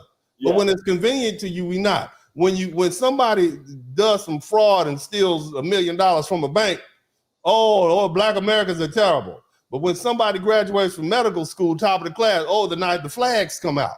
You understand what I'm saying? Right. So man, anybody who gets in the way of me trying to set a precedent for us to be able to use reparations or whatever tool of power we have using a legal justice system for our people to be able to escape, I think that's your true enemy. But go ahead, Devin. Go ahead, man. Go ahead, brother. I'm just saying it's making a lot of sense. And who cares? I minored in econ at Cal State. And, from what I understand, God bless the savers and God bless the spenders, because spenders are the ones that actually keep the economy going for all of us. Yeah, man. I don't understand it, man. And, the thing is, man, I've tried to be very fair with my criticism of Black culture, but now you got people who are just blasting. Yes. You understand what I'm saying? Like, I'm at least judicious. I will say, hey, it's not a color, it's a culture. But you have people literally pathologizing black people as an ethnic group. And see, that's dangerous. And that's why I start pushing back and saying, well, I have to expand what I do from being just an advocate for black men to being an advocate for all black American people. I can't defend everybody. I can't defend the people in Trinidad and in Canada and Jamaica, but I have to just focus on my group because that's really all the time and energy I have. You see what I'm saying? But man, it's just a trip, man. You know, it's a trip. Yeah. You know? Yeah, you know, we set the pace for black people all over the world anyway. So, you know, Yeah, once we get kicked off, they're gonna find their own heroes, you know. Yeah, man. But anyway, man, look, brother. Look, Devin is not a critic. Devin is me and Devin agree on a lot of stuff. Okay, he go a little he go a little way out there, and I gotta. So far, so good. So far, so good. Okay. I'm just right on it. I'm right on you with the reparations tip, man. Yeah, man. And people don't seem to understand. Why do I have to explain to people? It's annoying to have to explain to people, hey, if we threaten them with $1 trillion, you'll be able to get your passports and your citizenship a lot easier.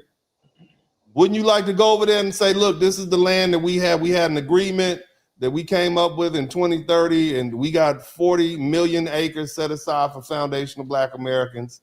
This is y'all land. Go pick a spot. We can have a homestead, something like we had when I got some other people coming in. And where the critics at? Come on in, critics. I need the critics, sisters. It's open to you too. If you want to come criticize, come on and criticize. Come tell me how I make you feel, or you don't like my delivery. I'm cool with that too, because I'll accept that. Okay, I get it. I will accept that. Okay. But man, it'd be great if we could clear a path for the next generation to have somewhere to go, in my opinion. Okay. Brother, what else? I'm gonna let you get the last word. I'm gonna bring somebody else in here. Nah, man, I'm like, you know, just giving you a good shout out. I'm just saying, not to mention the gold and other minerals as well, right? Other Lithium and all. Yeah, definitely. You know, yeah, wouldn't it be great if we got a financial interest in some of that? Yep. You see what I mean? See, you can't. I want you Africans to listen to me. You can't be brother when you signing those applications and getting in our medical schools and our graduate schools, and then be like, oh, we're not the same people. When we say, well, give us some of those minerals and whatnot that we would have had we been left. Oh, no, we weren't selling our own people. Africans weren't selling other brothers and sisters. No, we weren't selling our own people. We were selling you all. Y'all from different tribes. Okay? Oh, we not brothers. So are we brothers and sisters or are we not? Shout out to Dharma Warrior. And that's the part I don't like. Man, Devin, let me let my man Broken Blade come in here. Man, thank you so much. Always good having you in here. Appreciate you, man. I'm going to keep up the good fight. Yes, sir. Yes, sir. Brother Broken Blade, brother, what's happening? Welcome. You are not a critic either, okay? And I'm looking for the critics. The name of this broadcast is Don't Run Now, okay? But they have not showed up. Where are the critics at? The link is still in the chat room. I'd love to hear from you all. But Broken Blade, man, feel free to, let's talk about some of the criticisms and the pushback that you've seen me receive, because I know you are always in the chat room and you're always in the comments section. What are your thoughts on some of the critics? What is something that when they say, because many of these people just showed up, you see, and they don't really, they just talking. They haven't heard the depth of what I'm even speaking about. What are your thoughts, man? The floor is open. Oh, for the past few months since this conversation started, we've seen just many childish, disingenuous arguments. Those just causing problems. They think they're the main characters, this, that, all this other nonsense. And I've come to realize recently that it's willful blindness. Mm-hmm. They don't want to understand. Right, they don't. Perhaps a part of them can. Mm-hmm. I saw a piece of a podcast a couple days ago. It was an African man talking to an FBA woman. And from his words, they practically worship white people in the continent of Africa. Mm-hmm. He literally said, there's a joke there where the priest says, let us pray. Black people get down on their knees and bow to the ground. White people open their eyes. Yeah. Well, I mean, the thing is, Broken Blade, Africans suffer from the issues associated with colonization also. Okay, they suffer from light skin supremacy, white supremacy. You have sisters in the continent with weave on. I mean, they have the same issues. Same thing in the Caribbean. All of these folks are subject to the same culture, self-hate. Because the truth is, it's self-hate. That's why they can't love us, because they hate themselves. So how do you negotiate with somebody who hates themselves and they hate you because you remind them of them? You can't. Okay, you can't. And so if you want something from these folk that don't like you and hate you, then you got to have power over them, period. Absolutely. And unfortunately, my African brothers and sisters, even though you all don't call us African brothers and sisters, we see how you work. You bow down and you kiss the white man's butt. They can do no wrong. You embrace them. And then when it comes to black people, you tell us, oh, you're not our brothers. You're not our sisters. So what do? What do I do for my people? Because like many other black people, I was enamored by Africa too as a youth. You see, we loved Africa. We loved everything about Africa. There's a reason why that movie, again, and I'm gonna refer to Black Panther, is one of the highest grossing movies in the world. It's because black people made it hot. Absolutely. You see, a fictional story about a black African kingdom in Africa. It shouldn't have went anywhere. It wasn't even that popular in the comic books. But we made it hot because we love Africa. But see, when you all came with the disrespect and we could deal with that. But the institutional rejection, our people coming over there for land and trying to set up shop, and our people coming over there trying to get dual citizenship, you'll let the actors and the rich people in, you'll crown them king and make them a chief of a tribe somewhere. But the brother who's an auto mechanic or the sister who is a nurse or something like that, they got to pay these exorbitant amounts of money, and they work their whole life in Philadelphia and Chicago and in New York to come to Africa, and you treat them horribly. So I want to clear the path to make it easier for my people. That's my legacy. That's what it would be. But that's the criticism that a lot of people understand, and they don't even understand the history of what's going on. And recently, my thing is this, man, if you're going to talk about us, I'm going to talk about you. You see? So, okay, well, you know what, y'all, I will tell you, you talk about our culture. Let me talk about your scammy culture. Because see, 6 one way, half a dozen other. I'm not going to let you sit up here and disrespect my people in the skin that I have to live in. And I'm not going to give it back. That's why I brought up the fact that Antonio from the Congo, a brother named Anthony Johnson, was the first slave owner, a black slave owner that sued to keep another black man in slavery for life. And see, that's what hurts when you start hitting them with the facts and the history that's unescapable. Go ahead, brother, please continue. Oh, yeah, the reason why most of their countries are struggling the way they are is usually it's more often than not, it's their fault. Mm-hmm. It's almost, I've said this many times on talking to Alvin, it's almost like they sold off their warriors. Mm-hmm. Yeah. I've heard stories from several FBA that are living in Africa, different countries that have traveled to different countries, that they've met good-hearted people that are scammers, but they get scammed as well. They just take it on the chin. Right. Or people working jobs and shops and stuff like that. They're just at peace of getting paid like once every 2 or 3 months. Mm-hmm. Mm. We ain't letting that slide. Yeah, I mean, and I think that's why practically everybody on the planet seems to be having an issue with us. They're obsessed with us. I think we're the only people on the planet that have consistently called this out and fought against it. Yeah, and where it hasn't been as collective as we have done it and consistently as we've done it. But brother, look, man, Broken Blade, it seems like the critics are not coming. Okay, I'm disappointed. I'm disappointed that the critics didn't show up. I'm really disappointed. But I appreciate your time for coming in today. I'm gonna go ahead and let you go and continue talking to these folk. But man, thank you so much, and I appreciate your years of being here with me, and I appreciate y'all, man, just being the great brothers that you are to keep me motivated. And again, I'm an advocate for black men. Okay, that's what I do. So if you don't like what I'm saying, maybe that's how it's supposed to be. You see, because me being advocate for black men, especially foundational black American men, means I'm going to step on some people's toes. Now, that does not necessarily mean that you won't benefit. There are plenty of black women who benefit from me being an advocate for black men, speaking up positively about black men, saying how wonderful we are.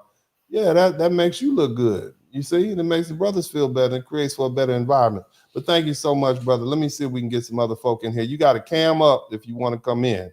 You're going to have to cam up if you want to come in.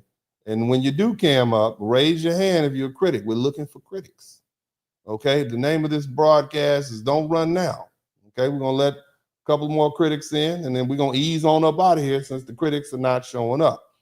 Now, if you are in the chat room and you've enjoyed this broadcast, I would certainly appreciate it if you would hit the like button, if you would subscribe to the channel. If you like this, of course, this is not my normal format.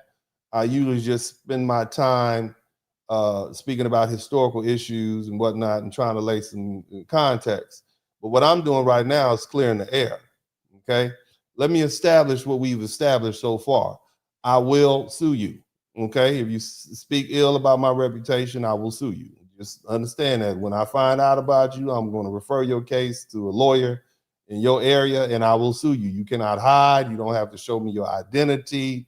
If you have a YouTube page and you're using it, I'll find out who you are. Remember, I am the one who sued YouTube. You understand? So I have a very unique understanding of YouTube. Cam up if you want to come in. If you don't cam up, you're not coming in. If you don't cam up, you're not coming in. It's time to talk. Let's talk. You got to be man enough, a woman enough. Where the ladies at? Ladies, I want some of you ladies to come in, and you don't necessarily have to be a critic. I'm here to listen to you. And here's the thing. I want somebody to come in here and point out where I'm wrong. Whether it's a historical fact, I'm cool with that. I'm okay with that. I'm perfectly fine with being wrong because I can correct that. But don't just snipe from the comment section. It's your turn to shine now. You got plenty of people in here. You want to be seen, you want to be right, come on in. Now, I do understand that a lot of people just have a problem with the way I say things. But how would you like me to? Let me have a look. Would you want me to talk to you all nice like this? I had a conversation with my big ass sons over a couple of years. And I said, you know, they don't like sometimes the way I talk to them. I'm like, son, if you were living in your little room that's filthy and dirty. And I said, son, can you please, in your heart of hearts, make up your bed? I certainly would appreciate that as your dad. I appreciate that if I wouldn't have to tell you over and over again to clean up your room, son. I asked my son, I said, would you listen to me? And they said, no, daddy, we wouldn't.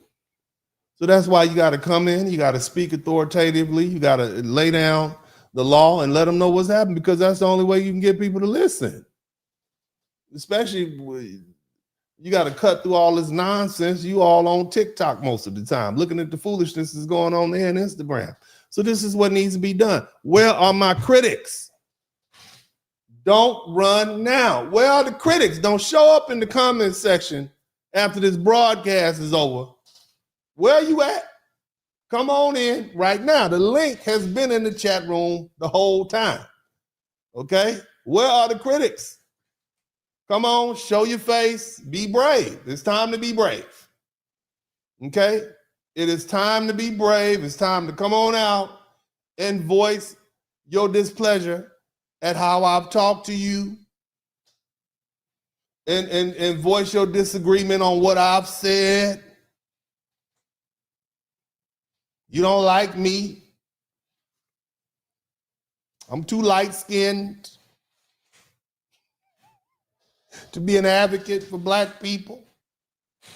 Even though I look like foundational black Americans are supposed to look with a mixed heritage. Shout out to my man, Don PL TRG. Where they at? Where the critics at? I'm here for it.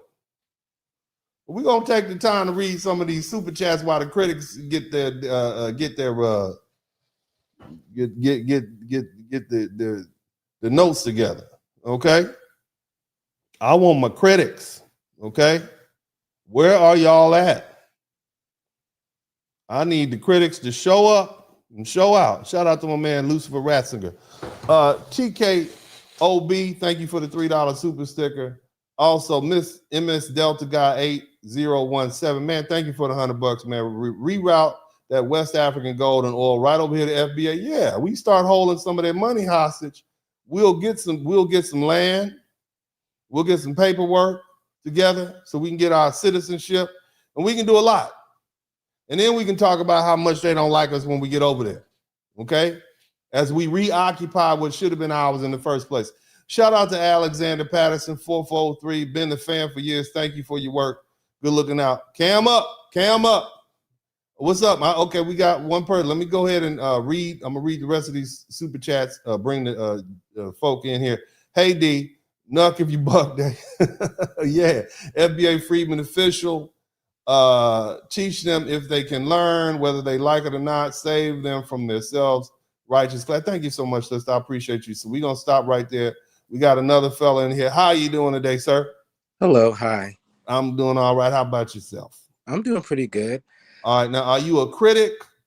Okay. Because we're looking for critics. Are you a critic? I'm not a critic per se. Okay. I just want to, because I pretty much agree with a lot of the things that you said. And I say that kind of, not all the great ideas that you gave, but just my own sentiments about the importance of just reparations and things. And I was just having this conversation with some friends and people earlier about, the delineation and stuff that as Black Americans we're doing right now, and how that's kind of, at least in the media, because you have the media and then you have real life. Right. So at least the media, you see all these videos about different people across the diaspora having something to say. And it's just really a time for us as Black Americans, to take pride in our culture and what we've been able to cultivate over the years. And yes, we do deserve reparations. If the slave owners got if Lincoln's administration paid the slave owners per slave after they were freed, then why can't the children of slave owners get reparations? And the whole thing is, America has had like 200 years or 150 plus years since the Civil War to give us our money. You could have did that for the actual slaves that were freed, or better yet, the people who fought in the Civil War to save the North from losing. You promised them money, land. You found ways to take that back. Then Reconstruction, where we're literally, our ancestors are building or repairing America after the war. You didn't do that. And then our ancestors decided, okay, we're going to take this route that people who like to be contrary to the movement, okay, we'll build our own towns, our own cities. And at least in Tulsa, it was $1 million flowing through that town and city compared to the other side of the train tracks, if you know what I'm saying. And we are very successful people when left alone. Yeah. You see? And it is only because, white folk in their jealousy have purposely tried to undermine us at every turn that we are still further back than we would be. Look how much adversity we've had to deal with as a group of people. And yet, look how far we've come. If left alone, Black people will be fine, especially Black Americans. And that's what they know. Let me explain something. White people know more about us than we know about us. They know about the kingdoms in Mali. They know about the pyramids in Sudan. They know that our history goes back thousands of years. We were the creators of mathematics and business and science and astronomy and chemistry and all these other things. They know us. It's embedded in your DNA. You see what I'm saying? Yeah. They know your history better than you know your history. Now, us taking the political position that we are going to delineate has caused an uproar. And I want you to understand something. Black Americans represent 2% of the African diaspora. At 45 million of us, and of course, a lot of that is people of African descent from Africa and Caribbean, about 25%. But roughly 2% of the population of Black people on the planet when we decide, you know what, we just gonna do our own thing. We're gonna basically go back to being the American Negro. Why does everybody have a problem? See, it lets you know just how influential and powerful we really are. That's what it does. It lets you know, oh, you all have been riding on our backs for all these years. You all count on the fact that we're trying to go along to get along with you. We're the little nice friend that holds the purses when everybody else is out there on the dance floor dancing. You see, we the fat chick, okay, that holds the purses and watches everybody's shoes while everybody else is out there enjoying themselves and enjoying their luxury. You understand what I'm saying? Yeah. We're the sacrificial land, and brothers and sisters like, nah, we're not gonna play this game anymore. We're not gonna allow you to use us and to talk disparagingly about us. And there's one thing when it was just banter back and forth and they talking bad about us and this, that, and the other, and we call them African booty scratchers and they call us the cops. It's okay, it's fine. But when it comes down to political influence, when it comes down to resources, when it comes down to money, that's what this is all about. Because see, at this point, we're looking at our HBCUs and we see a lot of Africans and a lot of Caribbeans taking over positions. And if they're good at it, great, we happy for them. But don't then exclude us from things set up by freedmen or American Negroes for what is now the descendants of those people. That's not cool.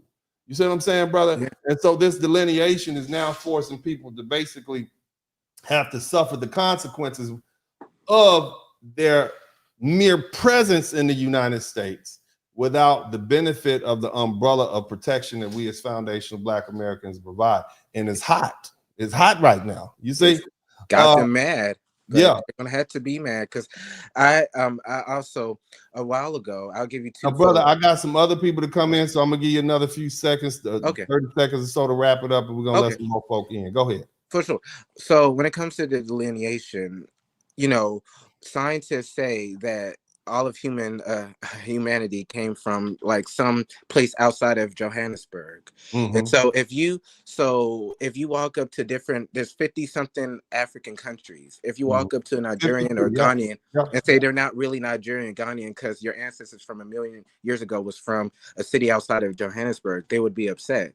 So it's like we have transcended cultures, we have transcended all of that.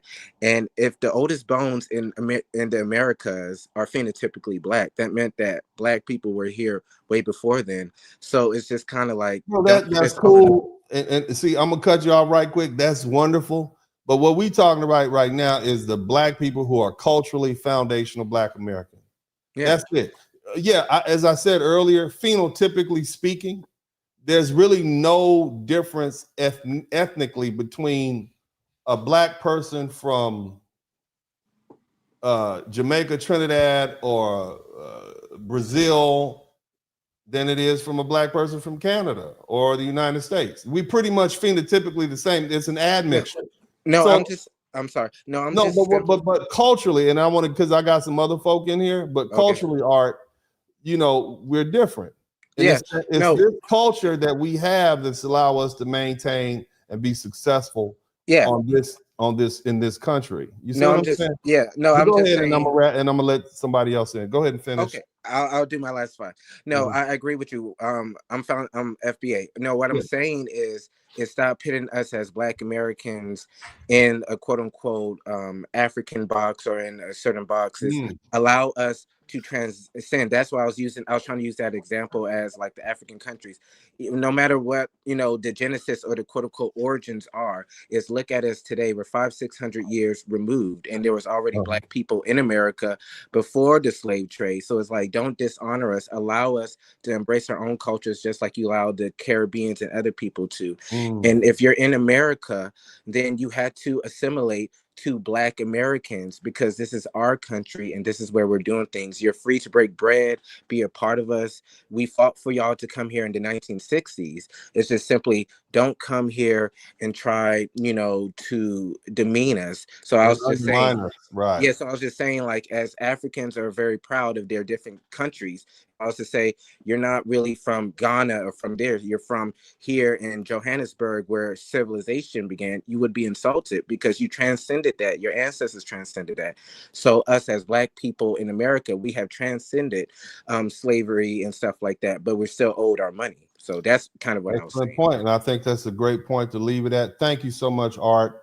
I appreciate you. Let's get some other folk in here. We have a gentleman, Fitzgerald. Welcome to the broadcast, sir. Are you a critic, or maybe you have something you disagree with? If so, please state that. I wouldn't say I'm a critic, but Mhm. I think that there's some insight that I would like to place. I definitely benefit from the struggle of Black Americans, foundational Black Americans, and my parents are of Jamaican descent. I was born in the United States. Mhm. I do recall my mother when they first got here in the 70s that, Black Americans wasn't particularly, fond of them. They would joke on their culture, joke on the way they would dress, joke on their accent. And as a result of that, they kind of adapted because they didn't want that to be perpetuated on their children. But I will say this, my experience growing up now in the workforce, where I am of Jamaican ancestry, and I go amongst people who I know are of Caribbean descent, and they assume that I'm Black American, I feel the animosity. Mhm. And it's not until I mention that my parents are of Jamaican descent that the whole vibe changes. I do take issue with that, but it's almost like we're stuck in a hard place, some of us, where we are totally influenced by the Black American culture. We've been raised properly and understanding Black history, but there's a part of us that's not accepted by Black Americans. And then there's a part of us that's not accepted by the country that our parents come from. It's like we're just never going to be truly accepted. But brother, there's a lot of things that you kind of highlighted that I agree with cold-hearted.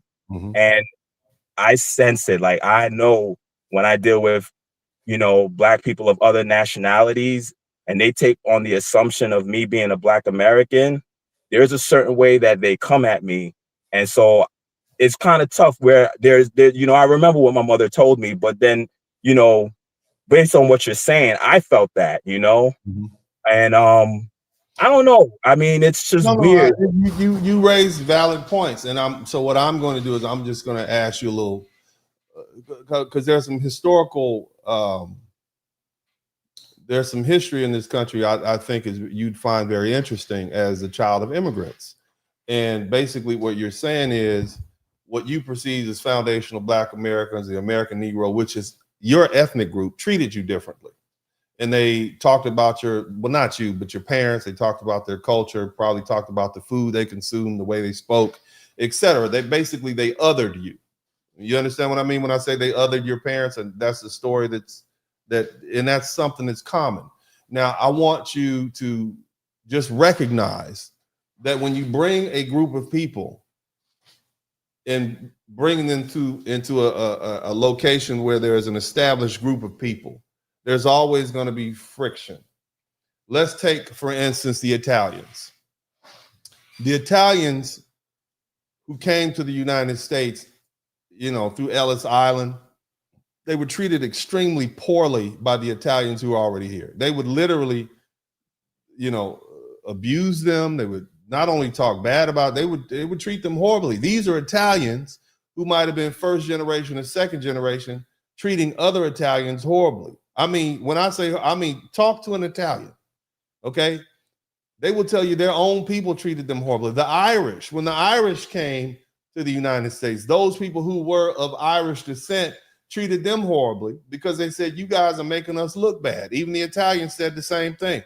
And this is historical count, so you're not alone. When you have a group of individuals that moves into a location with other individuals that would otherwise identify with them or should identify them, there's always going to be animosity. That's just how it is. Now, is that normal? Yeah. Is it fair? Probably not, but it is what it is. But the thing is, and you based on your own assessment, you have pointed out the fact that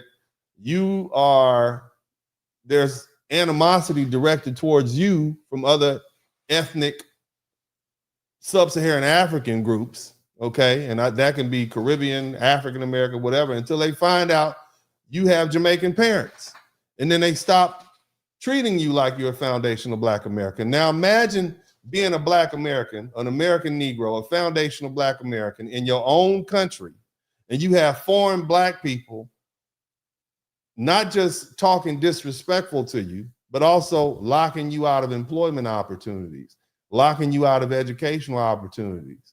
Imagine that. Imagine if you and I went back to Jamaica, okay? All right, you and I went to Jamaica and I just, what is it, the Fruit of the Loom factory? I bought the damn Fruit of the Loom factory, and the only people I'm hiring, that's Haiti. But let's say I done bought the factory and I ain't hiring no Jamaicans.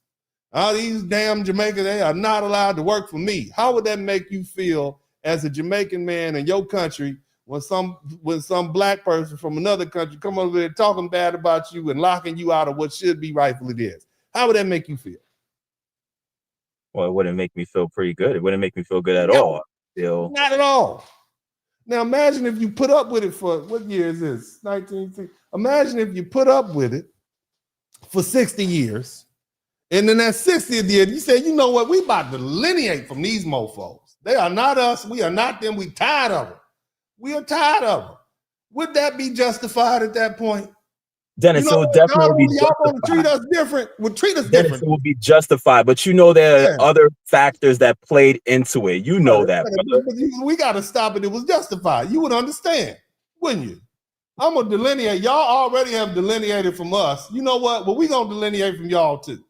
But see, the problem is when Black Americans delineate, golly, that's the power base of what is Black people in the United States, because we own the property, we got the name, we got the reputation. These white folk over here already know that we will turn up. See, they can always tell Jamaicans, y'all can go home. Nigeria, you can take your Black behind home. You Ghanaians, y'all can go back to Ghana or Wakanda, or wherever the hell you from. They can't tell us that. Because see, here in the United States of America, we are the only non-immigrants. Okay, we're not immigrants, we're imports. Okay, and I know you got a lot of Black people out there on the internet saying, oh, indigenous. I don't believe that. I've looked at the DNA. You don't believe that at all? You don't believe that there were Black people? Hold on. I know that there were Black people who were here. Just asking. Let me finish. I know there were Black people who were here before the slave trade started. I know about Abubakar II. I know he went down to Brazil and made his way up to the Dominican Republic and hung out in Sosua and got some women pregnant. I get all that. But the vast majority of what we call foundational Black Americans have intermixed, and there are Black people who have intermixed who are descendants of the African slave trade. You're not going to convince me otherwise. I understand the breeding farms. I understand the fact that we went from 400,000 to 4 million from 1808 to 1860 because it was a business, because Black women were incentivized to give birth to children because we needed to cut these trees and pick this cotton and pick this tobacco, okay? And the white folks said, we're not going to get out there and do it. We need more niggers, okay? So, mammy, you better get busy. We'll give you 8 bushel of cotton and 2 mules if you give me 8 Negro babies. That's what happened. That's literally what happened. It's a horrible story, and I say it with just, but that is factual. That's why we had such an uptick. Anybody telling you that we just was here and we was walking around with feathers, look, let me tell you something about Native Americans. They don't run as fast as Jamaicans, okay? It is that African DNA that has y'all winning these gold medals. You Black people out there, look at me very closely. It ain't no Native Americans in the NFL like that. The reason that we got all these fast running, high jumping, slam dunking, basketball shooting, 360-degree slam dunking Black people is because of that African DNA. Okay, I'm gonna tell you that. I know you don't like that, but the proof is in the pudding. If Native Americans had all this athleticism, okay, that these Black Americans had, they wouldn't be on the damn reservation. They'll be in mansions somewhere, living it. They'll be hanging out in Miami, and you will be on the reservation. All right, so cut it out. Stop trying to tell me you are not running that damn fast because a descendant of a North Asian migration came here 10,000 years ago. You are Black. You are Black and make them not native. Well, yeah. Well, Black people are native to the whole earth. You understand what I'm saying? I understand that. Down with that, and I'm even going to tell you that Black people were trading and coming back to the Yucatan and all over what we call the New World for centuries before white folk came here. I'm saying I'm okay with that. But what I'm not going to do is let you sit up here and convince me that I am a feather as opposed to a descendant of a West African slave trade. I'm not going to believe that. We run too fast for that. I look at it. Can I please? I look at Negroes from Africa, from Nigeria, and I said that it looked just like my cousin Leon. You see what I'm saying? No, you're right. You're right. There's some people there. I'm like, wow. Yeah, you're right. Let's line up all the people that say they Native American, and we're gonna get some real Native Americans from the reservation, and we're gonna have a contest in basketball. All right, that's what we're gonna do, and we're gonna see who wins. We're gonna see who can outrun who. We're gonna see who can qualify for the NFL and the NBA, and then you can tell me that you're Native American. Tell me that, okay? But I know I'm saying this in jest, but bro, I'm just. No, I appreciate I appreciate the humor. So, but I get what you're saying, and again, I just wanted to just put that out there, just from my parents' experience and my experience. I appreciate everything you do. I don't want to hold you up too much. You ain't holding me up, bro. This is a valid point. Basically, what you're saying is my parents weren't treated right when they got here by foundational Black Americans. They treat us like the other. And what I'm trying to do is say, hey, bro, look at my culture. Look at my foundational Black American culture. It was built for survival. The only reason that we have not gone the way of the Native American is because our culture has made sure that everything we do was meant for survival. The way we sing, the way we dance, the way we pray. You understand? They stripped us of our humanity. So what our soul music did was show the whole world just how humane we really were. They stripped us. They told us we weren't good enough. So we have had people who mastered the basketball court, the football field, literally geniuses, whether we're talking about the boardroom or the courtroom, or we're talking about the science lab. We had to show them that. Our culture tells us not only do we have to work hard, we have to work 2 times, 3 times as hard.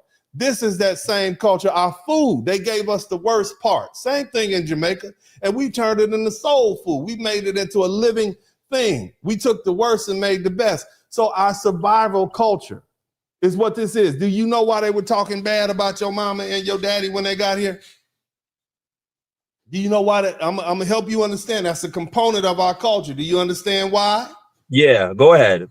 No, I get where you're going, but go ahead. You tell me why. Go ahead. You said it. Tell me why. I think it's a way of, it's no different when you're snapping on someone who looks different, but you're not doing it maliciously. You're doing it in jest. You're accepting them, but you're just like, you look funny.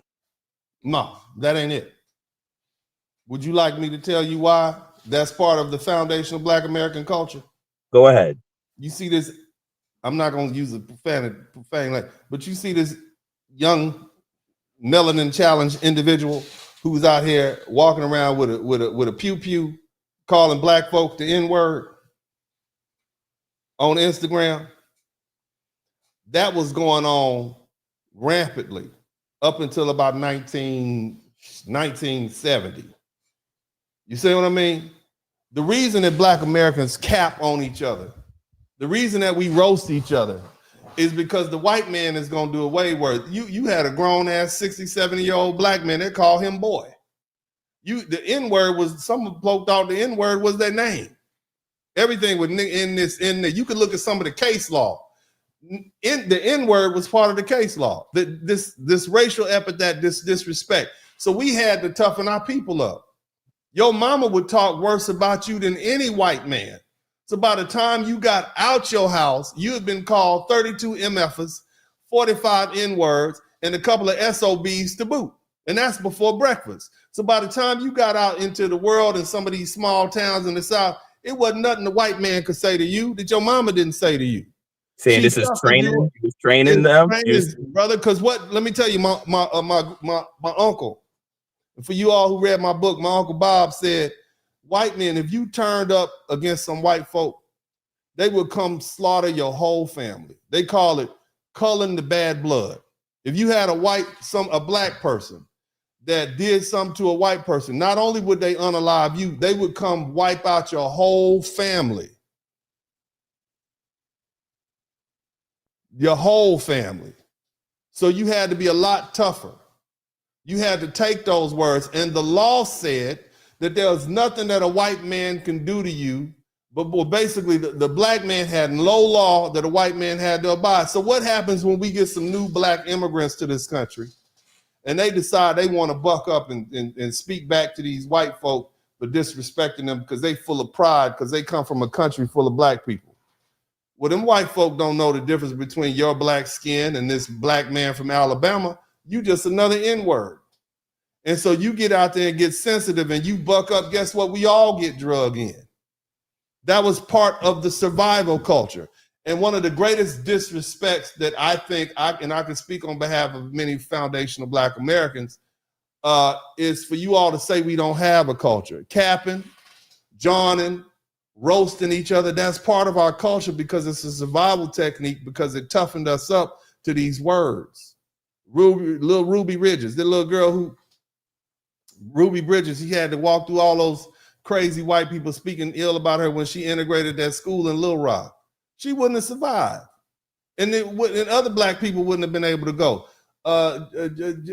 Jackie Robinson, they roasted him something horrible.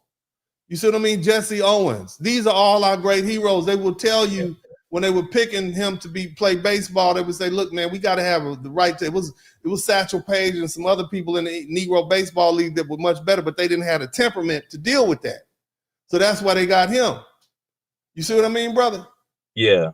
So you know what you're doing is you're misunderstanding a cultural adaptation for survival for personal district. They were doing you a favor. They were doing your parents a favor.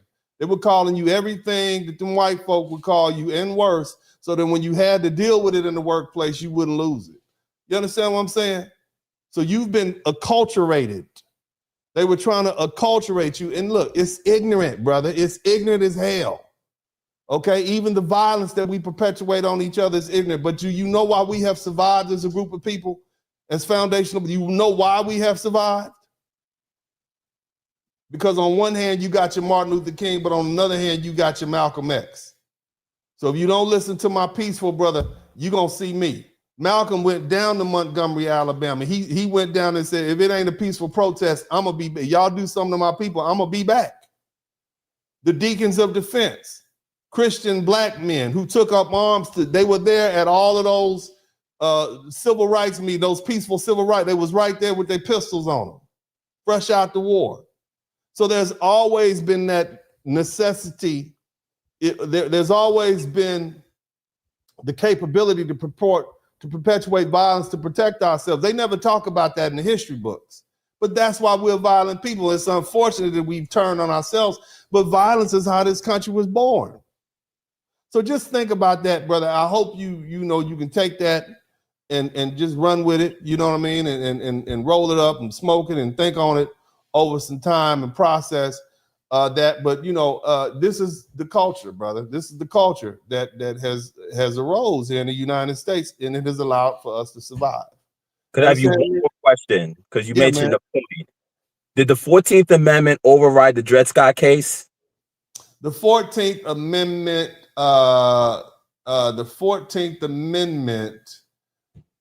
basically said you can't discriminate against people. Now you got the 5th Amendment that says the federal government couldn't discriminate. And then you got the 14th Amendment that says the states can't do it, and it personified it. You see what I mean? Now, case law is what typically overrides case law. And it was some time down after the road. I believe it wasn't Plessy versus Ferguson. I think it was Brown versus the Board of Education. I don't know why that's coming to my mind. I could be off. It's been so long since I looked at all those old cases. But typically it's case law, the interpretation of an amendment or a law that overrides. I have to look into that more particularly. But I think you pick up what I'm putting down. I think we clarify some things. So, tell your parents, look, that's what black people do. We call each other worse names than that. I'm an African booty scratcher too. Yeah, we all have been called African booty scratchers. Yeah, that term is so old, man. It's crazy. Yeah, but we have all been called all the names that they call every immigrant to this country, every black American child before the age of coconuts 7. For us. Yeah, anyway, that's beside the point. But I get the gist, and I appreciate you just breaking that down. Mm-hmm. God bless you, man. I appreciate that. Big up Jamaica roster. Anyway, I'm sorry. Let me cut that out, man. I'll talk to you later. Anyway, it's been, I'm tired. Okay, I've waited here for the critics to show up. I ain't really had no real critics. I'm tired. I've done my job today. You understand me? Shout out to everybody who came through. My girl came through, said nothing and stuff like that. Shout out to Byron Gray, Radio 57. Shout out to Penelope. The ops may not be in here today because the title tower is good. Don't run away. You understand? Maybe Muslims forgot you represent the cold, so it's time to remind. Yeah, I mean, at the end of the day, man, I'm gonna keep doing what I'm doing because this is for posterity. Somebody's gonna pick this up. It's probably gonna be some white folks that's gonna pick this great idea up and say, "Hey, look, Negroes, I'm gonna run for president, and I'll give you reparations." And they're gonna come up with this idea, and y'all all gonna vote for me. It's a great idea, and y'all gonna forget me. But I'm okay with it as long as it gets done. Shout out to Hootsie324. Us, congratulations on your purple belt. Yeah, for you all don't know, this is my purple belt. I earned my purple belt in jiu-jitsu today. 4 years, 635 hours of jiu-jitsu. And I'm telling you, that's a lot of work, man. But shout out to Royal. And look, I still got a little time. Do we have any critics? Come on in. The link is in the chat room. If you want to come in. Mods, please put the link in the chat room. Who else we got here? My Royalness, he said, keep talking that red talk. These haters of American black men, mass respect to you from Lexington, Kentucky. Thank you so much. Oh, we got one of my favorites up in here, man. Let me let this brother in here before I finish, but we'll come back and read these super chats. My man, Black Wall Street, what's happening, brother? Oh, what's up, Unc? I'm at the Four Seasons watching you. Oh, man, look, brother, it's been a minute. Hey, man, it's good to have you in here. For you all who don't know, a lot of these brothers back in the day, I guess 2-3 years ago, I would have turn that down, baby. Podcast after podcast, and it would be me and 9, 10, 12 brothers in here chopping up, and this young brother is one of them. Black Wall Street, man, the name of this broadcast is Don't Run Now, and this is for my critics. Conversations that we have in here today. Man, what would you like to add to the broadcast? Or maybe something you don't agree with. Maybe it's something you do agree with. Maybe it's something I have missed that you can address my critics or people who critique that they don't seem to understand. Whatever you want to do. The floor is yours, brother. Go ahead. Oh, I was just calling to just thank you and give you your flowers before I send a donation.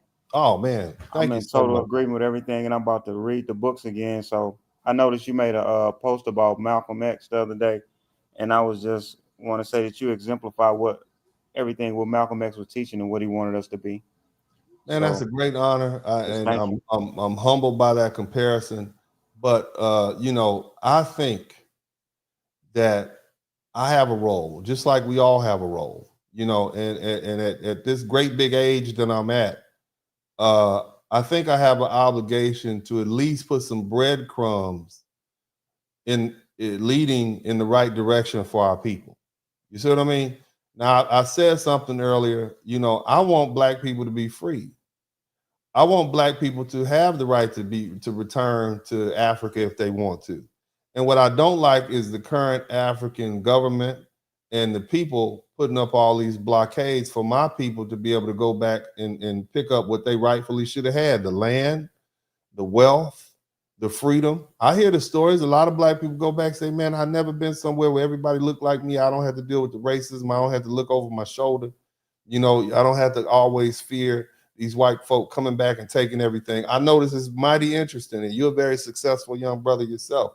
It's mighty interesting. It seems like the higher a black man gets, the more he becomes targeted, and they try to strip him of his wealth. Did you know that whole thing about Sean Combs? Did you know the whole point of trying to convict him for that conspiracy was so that they, under RICO, you know what you get if you convince somebody, strip them, if you can convict somebody of RICO, what do you get under the RICO laws? What's the goal? What was the goal of the federal government? You got to unmute yourself, brother. And we talk about the RICO charges that Sean Combs was dealing with. Why was that such a disappointment? Black Wall Street, you got a mic up? You got a okay. Yeah, I was just trying to get her to close No, these no. doors because she was in the shower. No, Sorry the about whole that. point. Why were they so disappointed that they couldn't get Sean Combs found guilty of those RICO charges? Because of the amount of time that they wanted to sentence him to. Nope. Okay, well, That you got to wasn't what teach it's me. about. So if you are convicted of RICO, a conspiracy, and your institution or your organization has conspired and commit these criminal acts, it's a criminal enterprise, they get to strip you of all your wealth. That's what that was about. You understand me? Yes, sir. But I think they still did that though, because how much did he spend on the trial, Mr. No, Spurling? that ain't, man. This brother's worth 700-800 million. That trial probably, those are minor charges. That's barely even a felony. I mean, he's gonna get paid. He's gonna have to pay more because he's a superstar. But you're looking at several million. The whole point was to convict him of a RICO charge so they can strip him of his wealth.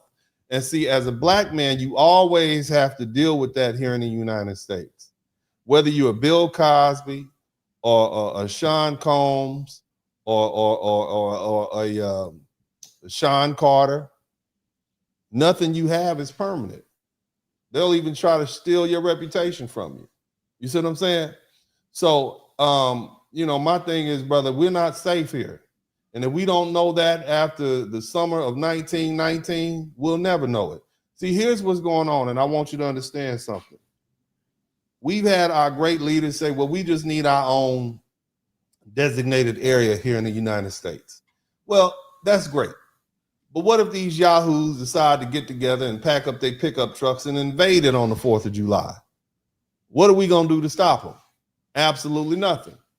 And so there is no safety for black folk here in the United States. And that's why I used to say earlier on, man, in my you got to have an exit plan. You got to raise on up out of here. You're not safe. You or your wealth or your children. If they don't get you, guess what? They're going to go after your kids.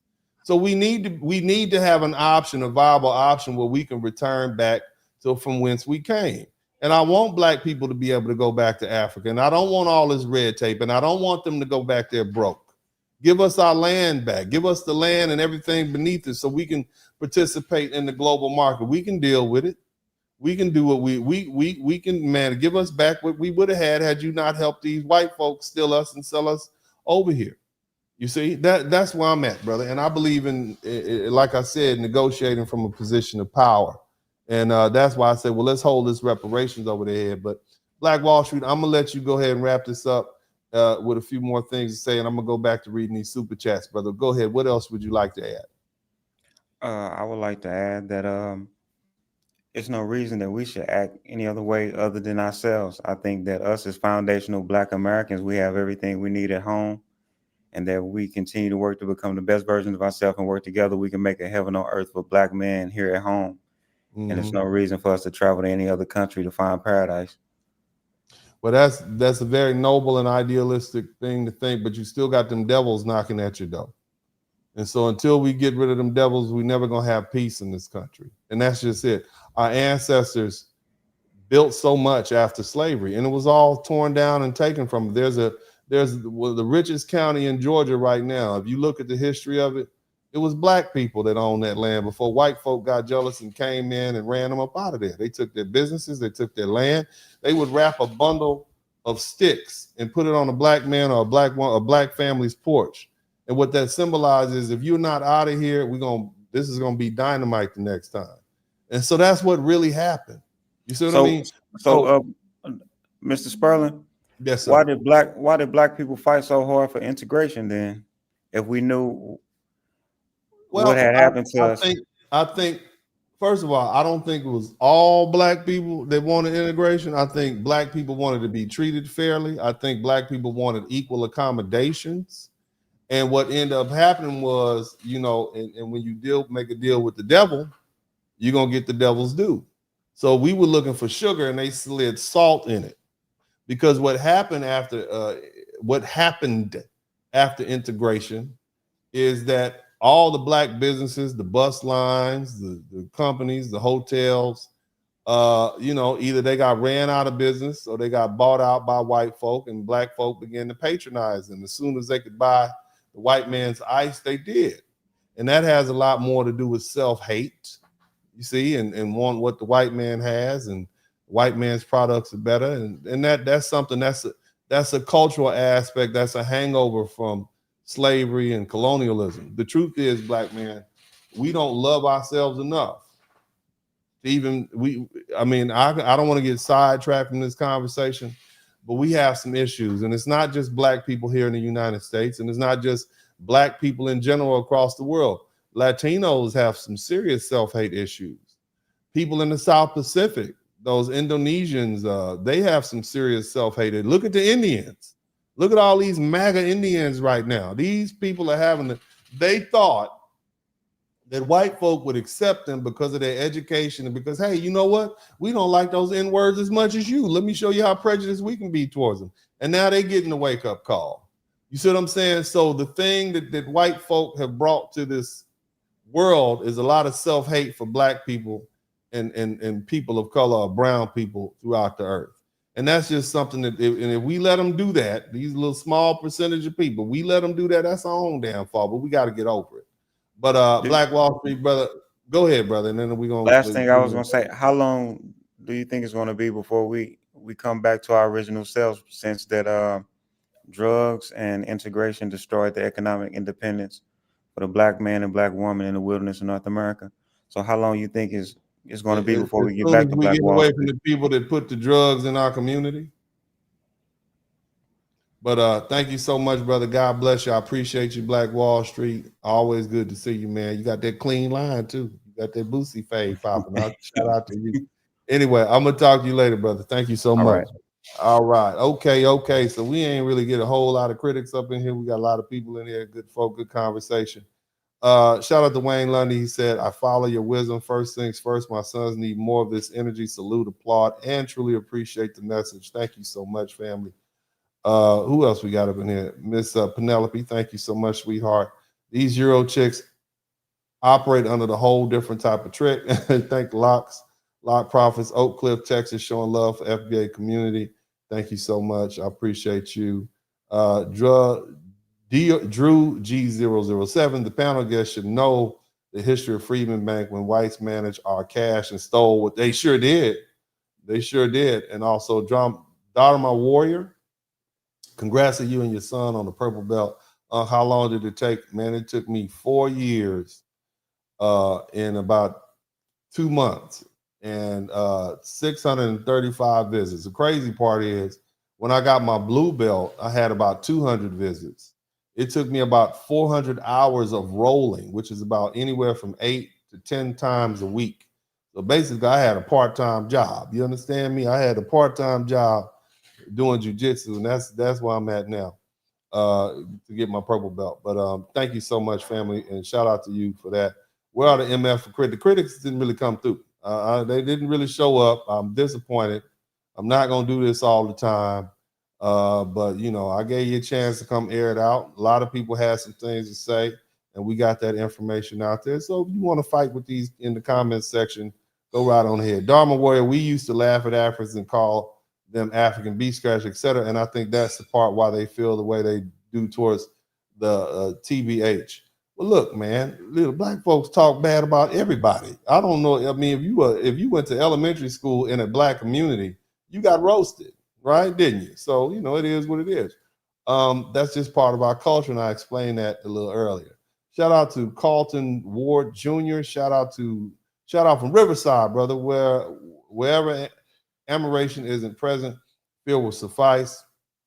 Third year of being the bad guy, and the respect is still strong. Thank you so much. Thanks all I do. Good looking out, brother. Well, anyway, family, I've done the best I could today. Shout out to everybody who came through. Shout out to everybody in the and this went a lot longer than I thought it was going to go. I figured we'd be talking about an hour or so, but it went a whole lot longer than I thought. I hope that those of you all who have criticisms and critiques, I talked extensively about my position on reparations. The truth is, family, and I wish I had somebody in here who was more abreast of my position on reparation. A lot of people said, well, we want to sue the American government and get reparations. And my question to you is, where is that money going to come from? It's going to come from the taxpayers of the United States, which is why this agreement is not very favorable amongst most Americans.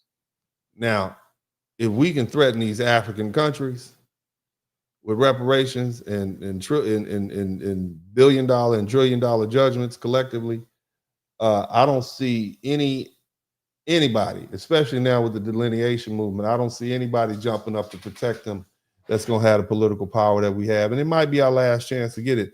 But if we're doing it for the whole point and purpose of being able to hold leverage over these successor states and say, hey, either you give us our reparations in cash or you clear the path so that we can repatriate those who want to move back to Africa to do that. And that goes, and that's something that in the Caribbean people and the people in South America and Central America who are descendants of the African slave trade or victims of the African slave trade, they can follow suit. And it makes sense because it's what Black Americans have led the way on these things for centuries. But that's my whole plan. And it has always been my plan. Okay, that's my biggest critic. And I get that from a lot of Africans. You all, on one hand, Africans say, well, you're not our brothers. So when we sold the people who were captured and put on, oh, you want our brothers and sisters, we weren't the same people. But then you're angry when we delineate. You got to make up your mind. You can't have it both ways. You can't say, well, you know, we sold you all because you weren't our people. But then when you come to the United States, you're angry because we're delineating and saying, no, you all are Africans or Nigerians or Congolese or Ghanaians, and we are foundational Black Americans, term that used to be American Negro. You can't say that. You're gonna have to pick a side. You're gonna have to pick a puddle and step in it. Okay? All right, that's what you got to do. And again, as I said before, I think it's a viable option. I think we could get a president, an American president, and plenty of white folk to say, yeah, these N-words want reparations and they're going to get it from Africa. Hell yeah. You know, but keeping in mind, the whole point is to use that as leverage. Now, again, if we're able to get some judgments and get some money, by all means, go right on ahead. But the idea that it might happen, the idea that the American government, with its judicial system, with its financial connections around the world, will be able to enforce that type of judgment is enough threat that they'll say, no, they could bankrupt us for another 200-300 years if so. Maybe there's another way we can work out. It's a simple plan. It's not complicated. And it's unfortunate that I have to keep explaining this to people. And it's unfortunate that I have so many Black people who are against it because, you know, but that just lets me know that you don't want to see us succeed. It's just jealousy. But other than that, ladies, you know, good to have you all here. Brothers, good to have you here. I guess I've enjoyed this. It's good talking to these other folks. We'll be back to the regular schedule type broadcast. We're going to talk about some history, going to up things. We're going to keep educating ourselves, and we're going to do the best I can to be the best people we can be. But shout out to everybody, man. I appreciate you all.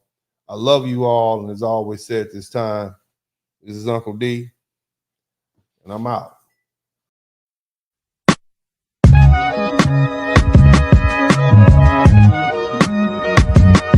In the Spurling podcast, hit the like button, subscribe.